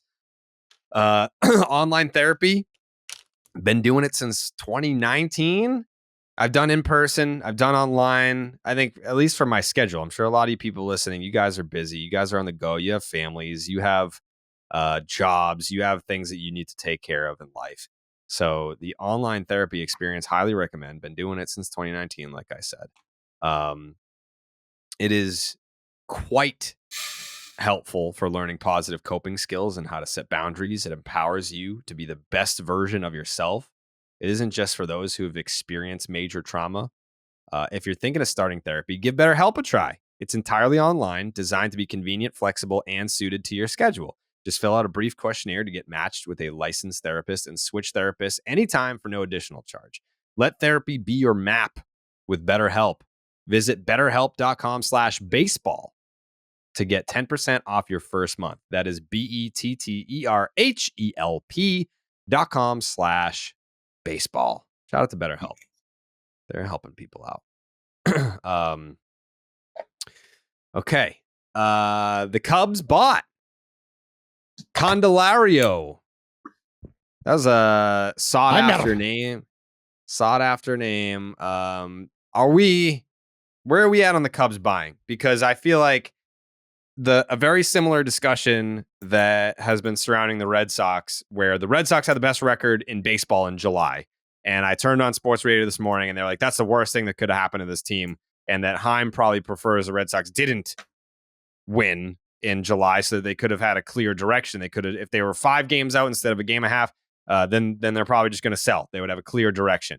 With the Cubs, they won 8 straight games to get over 500. And that's when Cody Bellinger comes off the table. That's when Marcus Stroman stays put. And then they end up adding. Was that a wise choice for the Cubs to make? Should they have been a team that was like, hey, we're in this thing. We're in a position where we can win in 2023. Is that a correct assessment? Because they won last night big over the Cincinnati Reds. They kicked their fucking teeth in, but they're only a game over 500. 4 back in the division. Well, they're 4 back in the division and wild card, right? They're virtually in the same spot, wild card division wise. Yeah, they are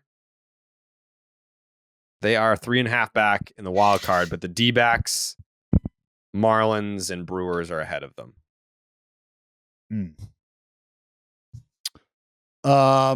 You know what? Fuck. I guess I'd have to take a look at the rest of the schedule, because I got to believe that might have something to do with them staying pat as well. When you feel like No, they what you added. have on. Well, yeah, that's what I mean. Like, what is the rest of the schedule like? I'm answering how viable is their success down the road. Ooh. So to stay That doesn't sound pat, good. meaning they're hanging in there and they're going to add pieces as opposed to sell. Yeah, I don't know, man. Oh man, my initial instinct is that something just wonky happens with the Cubs, They where have Cody Bellinger Cody Bellinger hits a lull at the wrong time. They're in a 4-game. They're halfway through a 4-game series with the Reds. Then they have the Braves, Mets, Blue Jays, White Sox, Royals, Tigers, Pirates. That is a pretty soft schedule until they Royals, get to Tigers, Pirates, White Sox, White Mets. Sox. I mean, Braves. Yeah, they've got Milwaukee at the end of this month at home. The Reds, Giants, D-backs. That's gonna be tough. Rockies, okay. D-backs again. Pirates, Rockies. They finished with the Pirates, Rockies, Braves, and in Milwaukee. They finished their season in Milwaukee. That's going to be a big series. Well, you never know. They could be done by then, dude. I mean, come on. Before this 8-game win streak, which was starting last week, the Cubs weren't even I mean, how many times have we brought up the Cubs this year? Not we bring up Cody sometimes. We brought up Stroman because who's Stroman going to get traded to? Like, there's a real good possibility. This is kind of a risk to stay, but it is. I do like it because it does make it a 3-team race potentially. So I like to see that. If I was a Cubs fan, or if I was the guy in the suit signing, making the calls, I probably would have traded Belly and Stroman. I mean, there's no way if I'm the Cubs, I have to be looking at the end of August and licking my lips heading into September. I have to. I just go back to the idea that this is how a big market team should act. Like they are within striking distance of the postseason. Their odds are roughly the exact same as the Red Sox, according to Fangraphs. And like the bar couldn't be any lower in the division. We've covered that a lot. Like I think there is some local pressure, local fatigue with this rebuild and how long it has taken and the fruits that it is not yet like born. I think making, to Dallas's point about does chasing the X wild card, does making the playoffs matter? I do think making the playoffs matters to the Cubs organization this season. And I think that's in part why they made the decision that they did. And listen, Heimer Candelario is like, okay, like fine. You could make a credible case that he's like the best bat to have changed or best position player to have changed hands at the deadline. So it's not just that they didn't sell, it's they went in like basically the exact opposite direction. I largely applaud it because I think the Cubs should be outbidding people for Cody Bellinger and Marcus Stroman, or at least one of them in the offseason. Like we should be talking about how they're going to be bringing back their own guys, not about how they're about to be losing pending free agents because they're the fucking Chicago Cubs. And I there is definitely risk here, and it is always easier to trade away and reduce the pressure over the rest of the season and lower the stakes. I think given who they're going up against in the NL outside of the Braves and maybe the Dodgers, I think it's a perfectly reasonable decision to have made. Yeah, I think the only reason why I say that the trades to me seems like the smarter thing to do is just because like the way Stroman and Bellinger have played, it seems like there's a pretty good chance they're playing better than they will for the future. So like that's why I think they're such perfect trade candidates in a team like the Cubs, who are like they're really, outside looking in, haven't been that good this year. That seemed like just a really good opportunity to cash out.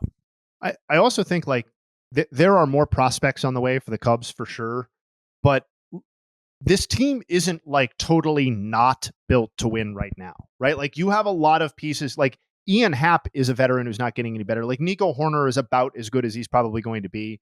To Joey's point, Cody Bellinger and Marcus Stroman are like squarely in the hearts of their primes. Suzuki is in what should be his prime. Like Dansby Swanson, same deal. And you have a young, ascending ace level pitcher in Justin Steele, who's pitching as well as you could reasonably consider him to be fucking capable dealing. of pitching, right? Like he has one of the lowest ERAs in baseball. almost like 2.5? regardless of when you do the cutoff point last year, this year, whatever.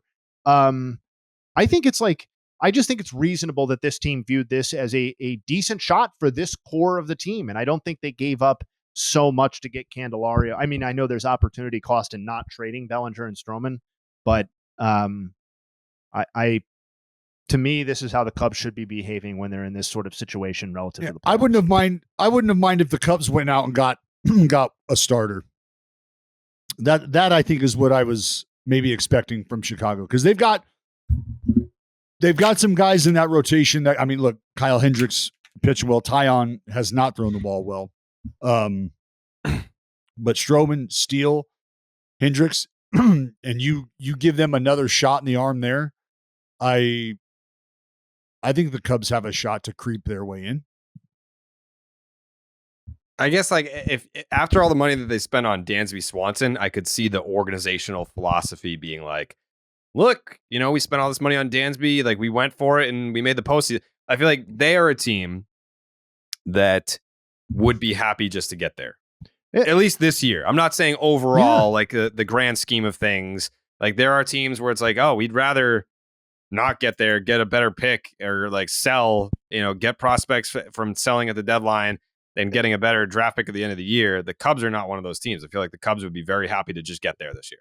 And with some of these teams, we're talking about the emotional baggage of having to win a World Series. That's the threshold, right? Like with the Yankees, it's not about getting to the postseason. It's, did you win the World Series this year? No, failure, largely, right? Or like some of these teams that have really long droughts, like the Mariners or like even the Dodgers, who don't have a drought, but like to your point earlier, like the standard is winning the World Series. If they bonk out in the DS again, that's going to be a disappointment largely.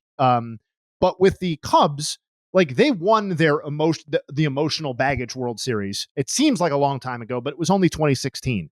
The baggage that's attached to that franchise now is just getting to the postseason. It's this rebuild has gone on long enough. Let's see some postseason baseball. Let's see some meaningful September baseball in Chicago again.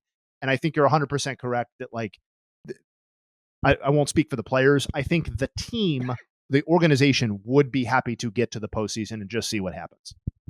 Yeah. Yep. Well, good luck to the Cubs. Fun team to watch. Like, I've had fun watching the Cubs this year because the expectations for me were low. I had written them off before the season. So they have already, regardless of if they make the postseason or not, the Cubs have exceeded my personal expectations for them. The San Diego Padres have fallen short of everyone's expectations, but they went out and had a monster trade deadline, adding Rich Hill. And when this happened, Red Sox Twitter melted down. They were like, oh my God, now we're never going to win a championship because Rich Hill wins the Padres. G-Man Choi from the Buccos. Dallas. I mean, you watch every single Pittsburgh Pirates game. Is Rich Hill and G-Man Choi the package that's going to put the Padres in a postseason spot once and for all? I don't know that was the first package that you look at. And Jared, I've looked at a lot of packages. Yeah. Yeah. Jake read that time. Yeah, I did that for you. Yeah, no, it's probably not. It's probably not the get me over the hump. It's not that middle of the order power bat you were looking for. It's not that frontline starter type help you were expecting to get or you would love to get in a moment like this. It's not that. It's neither one of those things. But they are depth. They are depth for a team that is looking for any help, really. They are players. They're definitely players. Rich Hill, by the way, I saw a report today, has announced he does intend to play in 2024. He is the immaculate grid cheat code. If you ever get stuck, Rich Hill. That's the play. He's played for, I think he's one team shy of tying Octavio Dotel's record for most organizations played for at the big league level. Well, he's now played for every team in the NL East, right? First player to ever do that. So. That was a different guy. Oh, was that somebody different, Joe? Who are we talking about? Oh, it was Brad Hand. Brad Hand, there you go. Different level. Bringing Brad Hand up. Jesus. Yes. The new guy for the Braves, Brad Hand, who's having a great year in Colorado. And I think that makes the Braves World Series favorites now. I'm going to say it. They've been World Series favorites for a minute. Maybe in your eyes, other people's eyes, but for me, I Other needed one people's more. eyes. I needed a bread hand, and now we got hand. Joe just needed a hand job, and it was done. And he's given Got plenty of them. Remember Brad Hand's mom yelled at me a couple of years ago? Yeah. Remember that, Dallas? I do. That was 20. I think it was 2020. What was the year that Biebs got knocked around by the Yankees in the playoffs? Was that 2020? 2020 or 2021? 2020. Yeah. Okay. So it was that year, because I think Brad Hand had like a meltdown inning, and I just tweeted like, "I hate Brad Hand," and his mom came at me, and we had a private exchange. She was like, "How would your mom feel if she saw you getting a bunch of mean stuff tweeted about you?" And I was like, "Mrs. Hand, she has seen that every day for the last 17 years. So you guys would be great pals." And then I became friends with Mama Hand, and so we're good friends now. He didn't call him. Well, I don't know. Are you saying you have a relationship with Brad Hand's mom right now? I'd say it's a good relationship. Yeah. Wow. I'm just saying it's a positive relationship. Yeah, until she gets in the Atlanta Braves clubhouse, meets Colin McHugh's wife. And then they start talking. No, I believe that they're divorced now. Wow. I think Colin came to his senses and was like, "This girl sucks." We should get Barb Hand on the pod. Yeah. I'd love to get her on the pod. We should have a mom's episode. She can come on here and we can talk to my mom and Mama Hand. I'd love that. We got to talk about these Max Scherzer comments, but before we do that, we're in the heat of summer and you need a pair of great shades that you don't have to baby. Knockaround Sunglasses is the go-to for quality polarized shades that won't break the bank. Plus, they just released the first set of teams for their official MLB collection, including the Red Sox and Yankees, as well as official U.S. women's soccer team sunglasses, so you can add a little extra something to your game day outfit for this summer's big games. Don't be the person that's squinting into the sun or worried about getting sand on your overpriced sunglasses. Check out knockaround.com for great-looking polarized shades starting at just $28. Use the promo code ROCKET, and you'll get free shipping on your order from knockaround.com. All right, Max Scherzer, he loose lips sink ships. Is that what they say? That's what they say.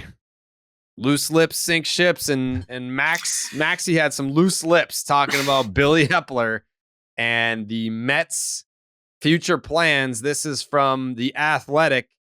Shout out to Jay Hay for letting me use your login for the last 7 years. Quote, "I talked to Billy," Scherzer told The Athletic. I was like, "Okay, are we reloading for 2024? He goes, "No, we're not. Basically, our vision now is for 2025, 2026. 2025 at the earliest, more like 26. We're going to be making trades around that." I was like, "So the team is going to be pursuing free agents this offseason or assemble a team that can compete for a World Series next year?" He said, "No, we're not going to be signing the upper echelon guys.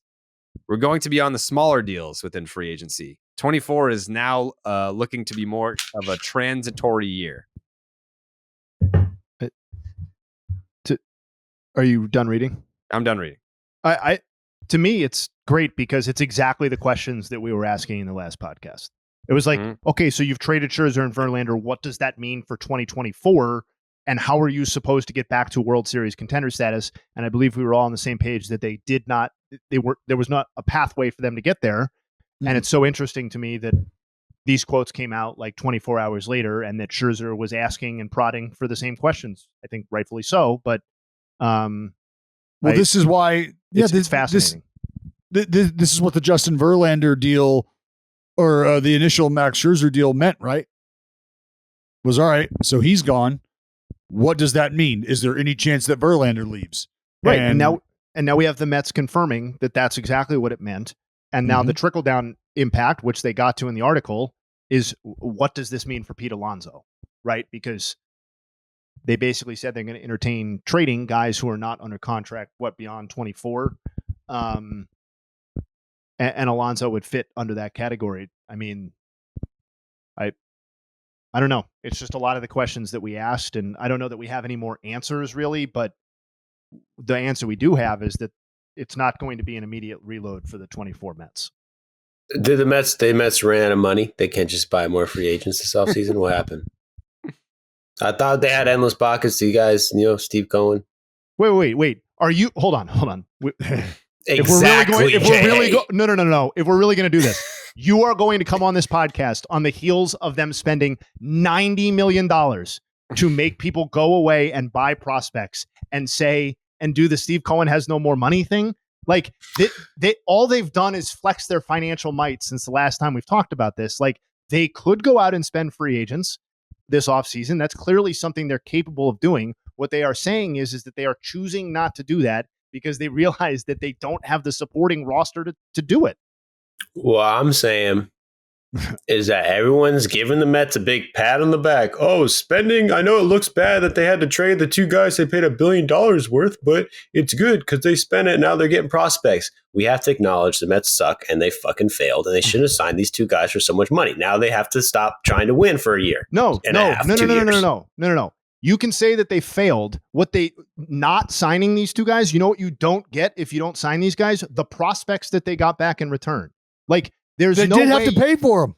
And also and then the whole 2022 Scherzer thing, which we don't need to go down because like he was actually really good last season. So the signings were not a mistake. And he flexed his financial might more to make those mistakes, quote unquote, go away and get premium prospects back in return. It didn't work. The Mets now suck, but that doesn't mean that the signings were a mistake. Those are two totally different That's things. what it means to me, dude, because you could have signed some other fuckers. Turn down and Joe's gain. Anyone that's like listening with headphones, it's like Joe's probably like in their fucking eardrums. Listen, I got a little carried away. I'm saying that they could have spent that money on some other guys. Carlos Correa. That would have been bad too, but that would have been more money. They were clearly capable of spending more. I'm sure there's other guys better than Carlos Correa who they didn't sign, they could have signed. I don't know off the top of my head, but Trey Turner. Turner. God. Well, that would have been a worse investment at more money. Oh, they would not have been able to big pay money? $30 million Honestly, to I trade. feel like for any deal there was $150, $150 million or more. Like it's a very short list. That's like what I'm thinking. Now Swanson. Jay's asking. It's like, did any free agent ever do well? Now I'm just like blanking in my head. I can't think of one guy who's done well. Hold on, Dansby. Freddie Just since we Freeman. got done talking about the Cubs, Dansby. It's 1 year in. Dansby is more than earning that deal so far, and that was this past offseason. Freddie for sure. Although I think everybody knew that was at that was at a team friendly rate when he signed the deal. I think. I mean, Tatis is earning his so far. If you ignore like the Matt Olson. the suspension thing, Matt Olson. No, he's These not a guys, free agent. all these Sorry. guys would have looked great in a Mets uniform. It's sad to see them not be able to play for that franchise because they spent all their money on guys who aren't good. Now they have to wait 2 years to try again. How much was Freddie Freeman's deal for? Was it like 160 or something? Okay. Yeah. Like it's not 100% guarantee that it's not going to work out. Like guys do continue the production prior to the contract, but I would say recently, like if we're talking in the last, call it 3 years is the cutoff. I mean, the big money Mookie got, that's working out. For sure. I think Dansby, it's small sample, but it's working. It's sticking in people's heads too because of basically like 3 shortstops got mega money this offseason, and you could argue like none of those contracts are returning the value that we thought they would right now. So it's like, and it's not even that. It's not even that it's like, we're not getting the return we thought we were going to get. It's where do these rank in terms of the worst financial decisions ever made by a human being? Like seriously. I mean, we were joking about the Trey Turner thing, but like, woof. Yeah. Like that's a legitimately bad season. That doesn't really feel like it's getting any better. And that's $300 million that they're on the hook for, as opposed to, short-term money for a couple old ass crusty pitchers. I will also. I'm not saying that trading Max Scherzer and Verlander was dumb. Like, I think that was the smart move to do, and it could help them out. I just saying, like, yeah, sucks. I mean, it's indisputable that they are going to be worse now that they've done that, and that if you root for a team in the NL East that competes against the Mets, this is an indisputably great turn of events. Basically, everything that's happened since the start of the season. Until the Braves have to play Verlander in the World Series or Max Scherzer, that would be and a they're tough good. Turn, yeah. That would be poetic justice if you're a Mets fan, I guess. Yeah. Well, I don't know. If you're a Mets fan and you hear the Max Scherzer quotes, is that something that makes you angry, or is there relief in knowing that there's finally transparency about what the plan is? I think I agree. I think once the dust settles, it's relief. My other feeling has to be like, you made our GM look like a fucking asshole. Like, doesn't Billy Epler, and don't they come off like, maybe I'm wrong.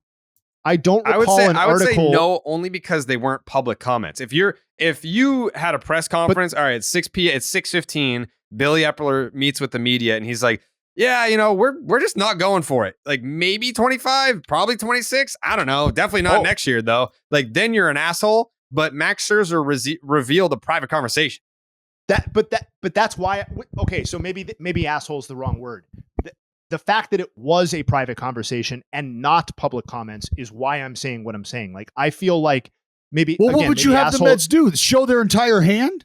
Well, no. I think the one thing that we need to note here that hasn't been said yet is how much of the, I guess, harshness and directness of what Billy Epler said to Max Scherzer was the Mets. Because originally, like, it was reported like, hey, Max Scherzer might not waive his no trade. How much of that was the Mets saying that, hey, we're letting you know that we're not going to contend for the rest of your tenure here, so you probably want to waive that no trade. Like, we're just letting you know that you're just going to stay here to rot versus you could just go to Texas and contend for a championship this year. Sorry, I think the Mets are correct in being transparent with Max Scherzer. Okay, in the private conversation. What I think is unique and weird about this situation is that I cannot recall another instance where a star level MVP, like Hall of Fame, whatever caliber player, was traded and went on the record immediately after with private conversations with the front office about their future intentions that no longer involve you to a reporter, in this case Rosenthal. Like, have we ever gotten an immediate behind the scenes like this? Not on the trade deadline, or recall. a private star player GM conversation that I don't know whether Epler knew or I don't know what his assumptions were on whether this conversation was going to stay private or not. I ultimately, I guess I don't care. But to me, that's the fascinating part, is that, like, Max Scherzer could not have been faster to reveal this information to Ken Rosenthal. Like, yeah, it was out like before Max Scherzer had landed in Texas. Well, put yourself in Max Scherzer's shoes, right? Like, if you're Max Scherzer, you're a loyalty guy. Your compete level, if the scale goes to 10, your compete level is 5,000. So he signed and committed to the New York Mets. Like, hey, I want to come here. I want to win here. I want to win a championship here.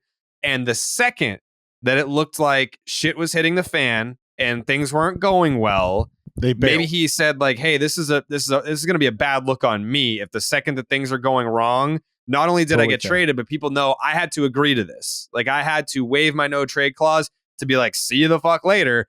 So could be his way of being like, listen, I signed here because I wanted to win here with the Mets. The Mets told me they didn't want to win here. So I want to go. I'm fucking 40. I only have so many bullets left. This might be my last run, and I don't want to, like, I can't stick around for a rebuild. I don't have that kind of time. So I'd rather who's blaming go somewhere. Scherzer? Who's blaming Scherzer? No one. I'm just saying, like, that's like, because Jay Hay's saying, that's how an often important have we piece of seen context, someone for sure. do something like this? It's like, well, it's a special set of circumstances, right? Like, I think True, If but I were in his position, I would want people to know the scope of, hey, what the fuck? Like I thought you were one of us, and now the second the times get tough, you're out of here. Well, I'm just letting you know that they told me we're not competing this year or next year. So what am I sticking around for? I think it's totally fair that he wants that messaging out there and that he doesn't want to seem as like a guy who's jumping ship. I would push back a little on the idea that it is a unique, like, I think we've seen this situation play out, and like where a star player is getting traded towards the twilight of his career to a team he committed to for a contending team. What we have never seen before is 24 hours later, private conversations being revealed about the direction of the franchise that he's leaving. Like, it doesn't impact him anymore in that sense, right? So now it's just like, hey, good luck with all of that. Here are these quotes. Like, now the Mets' direction is totally out there. I don't know. It's not a good or a bad thing. I'm not blaming anybody. I just think it's unique and interesting. Maybe it's a decoy. Hey, Max, we're not even going to try, bro. You might want to leave. And then it's just a quick decoy, throw a Max, get Max off the ship. Get Verlander out of here. No, They're then you would have kept scumbags. Verlander was at least pitching well. Nah, but he's a scumbag, dude. I don't think he's a scumbag. That's kind of the Mets front office type thing. They're lying to their players to make them leave so that they can have more money to probably do illegal things. Such as? Steal What? art work. No. And taxpayer money. Mm-hmm. You should do a baseball doesn't exist breakdown on that. On the Met, the whole Mets would be a great video. Yeah. Why everybody hates the New York Mets, and then talk about all the history of the Mets being, because they've had some shortcomings. I personally like to see the Mets perform well and be at the top of the. I think baseball is a better sport when the Mets are good. I'm always rooting for the Mets to be good. Yeah, when their fans are engaged. Yeah, I mean, I think we saw a little peak of how insufferable they would truly be if they were actually a good baseball team. We saw them be insufferable just because they got rid of Wilpon, bringing Cohen. They were riding high for a little bit, and maybe they needed to humble themselves. True, like it was like we'll give you a winning team, but first we're gonna see how you guys handle a new owner. And they did not pass the test. So they were like, you know what? We're going to blow it up. You guys need to suffer just a little bit more. And then we'll give you the winning team once you've proven that you can behave correctly. You animals. That is a great point. And Jay's trying to shut me down to dunk on these fucking idiots who are in my messages being mean to me all the time when the Mets were good. And I have to get never revenge. Shut you down and dunk on Mets fans. I just want the finances straight. Yeah. So I feel like let's donate to the Mets. You gonna donate? You gonna start a GoFundMe for the Mets? Yeah, and I will match any donation. Anyone, any donation to the Mets, I will match personally. Wow, that is very generous of you. Feel like we covered everything. This is a pretty thorough pod. Feel like we. Good job, boys. Is there anyone that we left? Dallas, are you surprised that Brent Rooker is still in Oakland, eh? The fuck is that? No. What do you mean, no? You got to keep the face of your franchise around. Are you kidding me, dude? Yeah, that's true. That's true. He's in Oakland A for life now. Life. Yeah, I mean, let me just do a quick scroll here. The Mariners, disappointing that they are selling. I mean, I'm not saying it's the wrong choice. I'm just saying that you finally get back to the playoffs and then you follow that up with a year that you become sellers at the trade deadline. Very sad for Seattle Mariners fans. My final thought, probably going to have to be the Cincinnati Reds, which, like, I don't know, like Reds fans are very, very passionate about their Reds. But I said I was just, disappointed that they didn't go out and add a starter.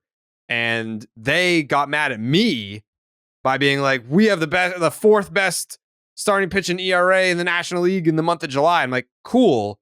But overall, you're 27th in Major League Baseball. Like what? Like you can't just take 1 month and say this is what it's going to be moving forward. The larger sample size, which is, the entire season, you're 27th. Yes, they have guys coming back. But to sit there and say like, no, we're good, dude. We don't need help. Like we have the 4th best ERA in the month of July. We're good. It just, I don't know. Or they, like, the other thing that I was getting was the Reds are ahead of schedule, so they're not ready to add a starting pitcher like that. It's like, bro, you're in first place. It's not like you're ahead of schedule. Like, oh, we have a winning record. We're ahead of schedule. What? We're 3 games over at the deadline. So like, we don't, like, we're the Cubs situation. The Cubs are like, quote unquote, ahead of schedule. Like no one had them being relevant this season. They're in the wild card race. They're 1 game over 500 and they bought at the deadline. The Cincinnati Reds are literally in first fucking place.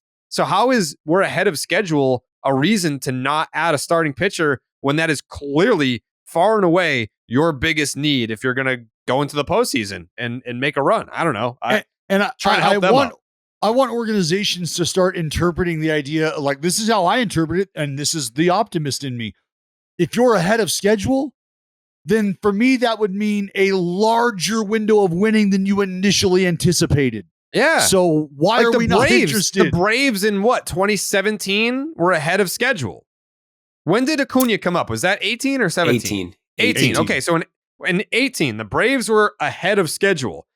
That's not a bad thing. That's not a reason to be like, just enjoy the fucking ride.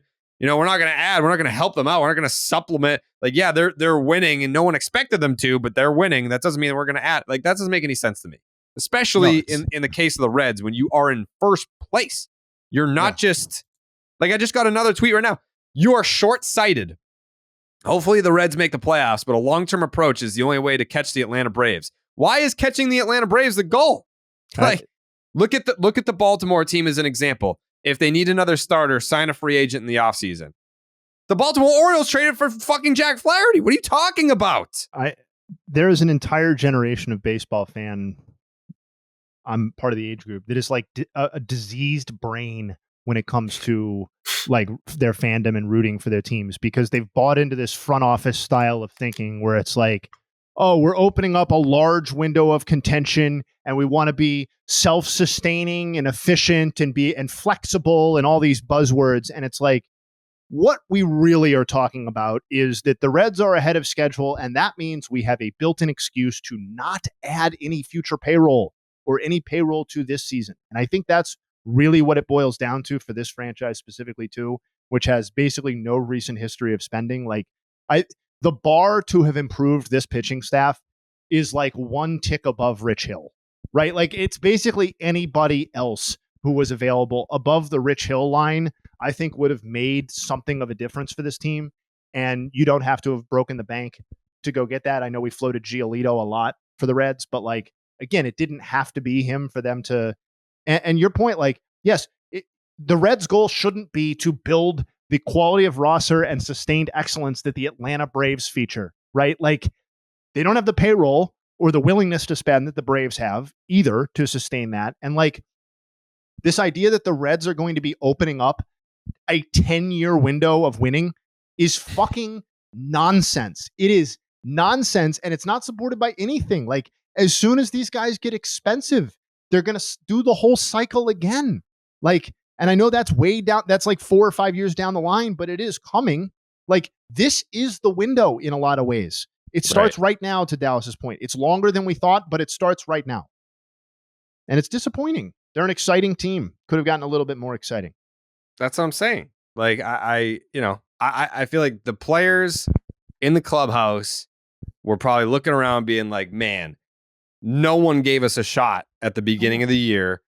And here we are, overperforming all expectations to the point where we're now in first place.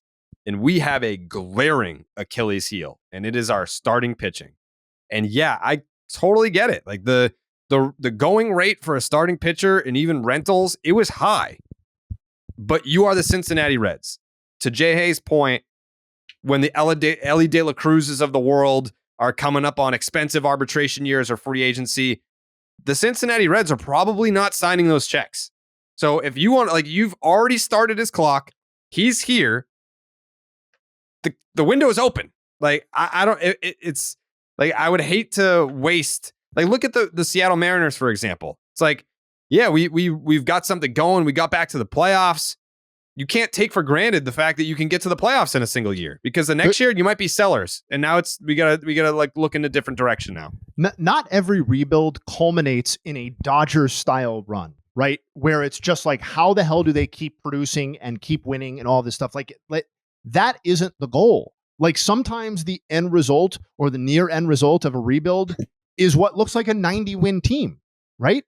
And like, you can win World Series that way. Like, it's that we have this fetish where it's like, it must be this like perfect, streamlined star, like young, controllable star vehicle. And it's like, sometimes your contender, if you're the Cincinnati Reds or the Cleveland Guardians or teams like this, your contender looks like an 88 to 92 win team. And that's when you have to strike. And that's where the Reds are. Imagine if they got Dylan Cease. Right. 2 years of Dylan Cease. But Dylan Cease is going to cost you, not an Ellie De La Cruz, obviously, but like some of the other guys that Reds fans are excited about because they're finally here. At least one of those names would have to be in that deal. Yeah, but they have so many of them, you know? They do. But I mean, So you it's can't like- just be like, oh, we have a surplus here. Do you want Jonathan India? Like, no, like, because that would be the guy that everyone would be offering up. Like, it would be a name that would hurt a little bit. Thank Either you way. for bringing up the Reds. That was a good Yeah, one. I was disappointed. And I was more disappointed with Reds fans pushing back on me saying that they should have done not just more, but something to help their starting rotation at the deadline. And yeah, it felt very Bluminati when they were just citing, oh, our July starting pitching ERA. Like, cool, man. Like, Yep. one good month does not mean that you're set to go for September and October. It just doesn't mean that. So, pardon me for trying to speak up on behalf of Reds fans that they should have done more. Never again, Jared. No, Never you're just again. I'm doing- going to keep my fucking mouth shut. I do the say you hard started vendetta. You go against them. No. I still Ellie love De La Reds Cruz fans. sucks. Still De love La Reds Cruz fans. is overrated. Look at his look at his The his K stats rate- in July. the Look K at his rate stats in is- July. Maybe it's time to sell Ellie De La Cruz. You seen his stats in July? Yeah, Reds the K fans? rate is going through the roof right now. So he's got Awful. he's gonna make some adjustments. But Bust. Dallas, final thoughts? Lance Lynn looked good in his Dodger debut. Sure, it was against the A's. I'm sure that's what you're going to say. I don't want to fucking hear it. You got to show up. You got to get outs. Lance Lynn hasn't pitched all that well, but is more than capable of doing so. That's what the Dodgers need. That's what he did last night. So Lance Lynn, maybe the leader in the clubhouse for names that have switched teams for best performance, best initial performance. Hats off to Lance Lynn. Jay, Two quick nugs, and then I have an update from last podcast. Shout out to Joey's boy, Michael Harris. He had a 490 OPS through June 6th. So it's not like this was late April. 490 OPS through June 6th. Since then, in 168 plate appearances, he has hit 365 with an OPS of 1.018. That 365 is the highest batting average in baseball over that stretch. I have bad news for, I believe, Dallas's boy, maybe Jared's boy too, Young Money, Josh Young. Whoever decided that the AL Rookie of the Year race was over needs to do some quick recalculations, because Gunnar Henderson is gunning for that ass. oh, I did a check. Not only does he have a 922 OPS since June 1st, but head-to-head against Young at this point, Gunnar Henderson leads in on-base percentage, he leads in slugging percentage, and he leads, which in turn means he leads in OPS, and he leads in both versions of wins above replacement. So I think we have, not saying these are the only two candidates, but I think we have what could shape up to be a outstanding AL Rookie of the Year final 2 months, with Henderson not only closing the gap, but really honestly passing Young in the Rookie of the Year race. And then, most importantly of all of these things, I had it in my notes last pod, and I forgot to bring it up in final thoughts. It was also mentioned by a few of the Redditors. Dallas, open up your eyes, baby. There are so many Mr. Pickles locations still in operation. Okay, Wow. buddy? If I you said- want I said Mr. in the Pickles, 209. Yeah. no. Hold trust me. on. If you want Mr. Pickles, I got locations for you, brother. We've got some in Manteca. We've got one in Lodi. That's Manteca. Whatever. We've got What one was in the other? What was Tracy. the other city? What was the other city you said? Lodi, Lodi. Tracy, Galt, and we have a couple in Modesto too. So technically none in Stockton, but we have, if you look at the map, so many options within like a 15, 20-minute drive of your home that you could go Several to. So in the Mr. Pickles 209. is still Trust me. There's a lot of Mr. Pickles going on in the Bay Area as well, which I haven't so notified. many. I'd actually been to one of Sacramento? Mr. Pickles. I bought the green shirt from a Mr. Pickles in was it San Ramon? I'm not sure. Might not even been San Ramon. Either way. But no, Jay, you are right. Because I've been getting swarmed with those messages as well. So right. I'm gonna have to find a Mr. Pickles. I might have to revamp the Pickles t-shirt collection as well. Might have to start a new one. Wow, this is extremely exciting. All right, those were my final thoughts. Wow. For my final thought, I'm going to have to actually put up a correction on Jay Hay on those Michael Harris stats because he actually just hit a 2 RBI single. So Shit! Wow. Yeah, and then I also want to stick on my Braves. You know, I love the Braves. Charlie Culberson Mm-hmm. has been released officially off the team. Again. So, you know, that ends his run for the time being on the Atlanta Braves, his second time being on the Braves. He was on the team for, I think, 3 months. He played one game, got one plate appearance, batted 1,000 Wow. with an OPS plus of 434. He had one plate appearance and 2 DFAs. Damn. And his dad wasn't allowed to throw the first pitch. That is fucked up. So I want to give a shout out to, he's a fan favorite in Atlanta. I think, hey, maybe he'll be back, but that's pretty sick. End the season with 1,000 batting average. Pretty solid. He's going to get a ring too. Can get a ring. Yep. Mm-hmm. So Not a bad good gig. job, Charlie. Hope he's coming back. I mean, hey, maybe he comes back. I hope he's coming back. He's probably in the dugout right now. Yeah. Jake's takes? Just sucks. Red Sox didn't sign Rich Hill, so I guess the season's over. Yeah, that's true. I just think the Red Sox have enough already. But, I mean, you guys are just getting selfish now. I guess so. All right. Have we gotten any Twitter questions, Jake? I have the graphic ready to go. I was going to do it for Thursday. Yeah, fire it off. I thought that people would have already just like randomly been sliding in the DMs preemptively, but tomorrow's podcast, the Thursday episode of Baseball is Dead, will be a fan question episode. If anything happens, obviously we'll talk about stuff that happens in the next 24 hours, but predominantly a fan question episode on Thursday. You asked for it. We delivered. So we will see you on Thursday. Wow.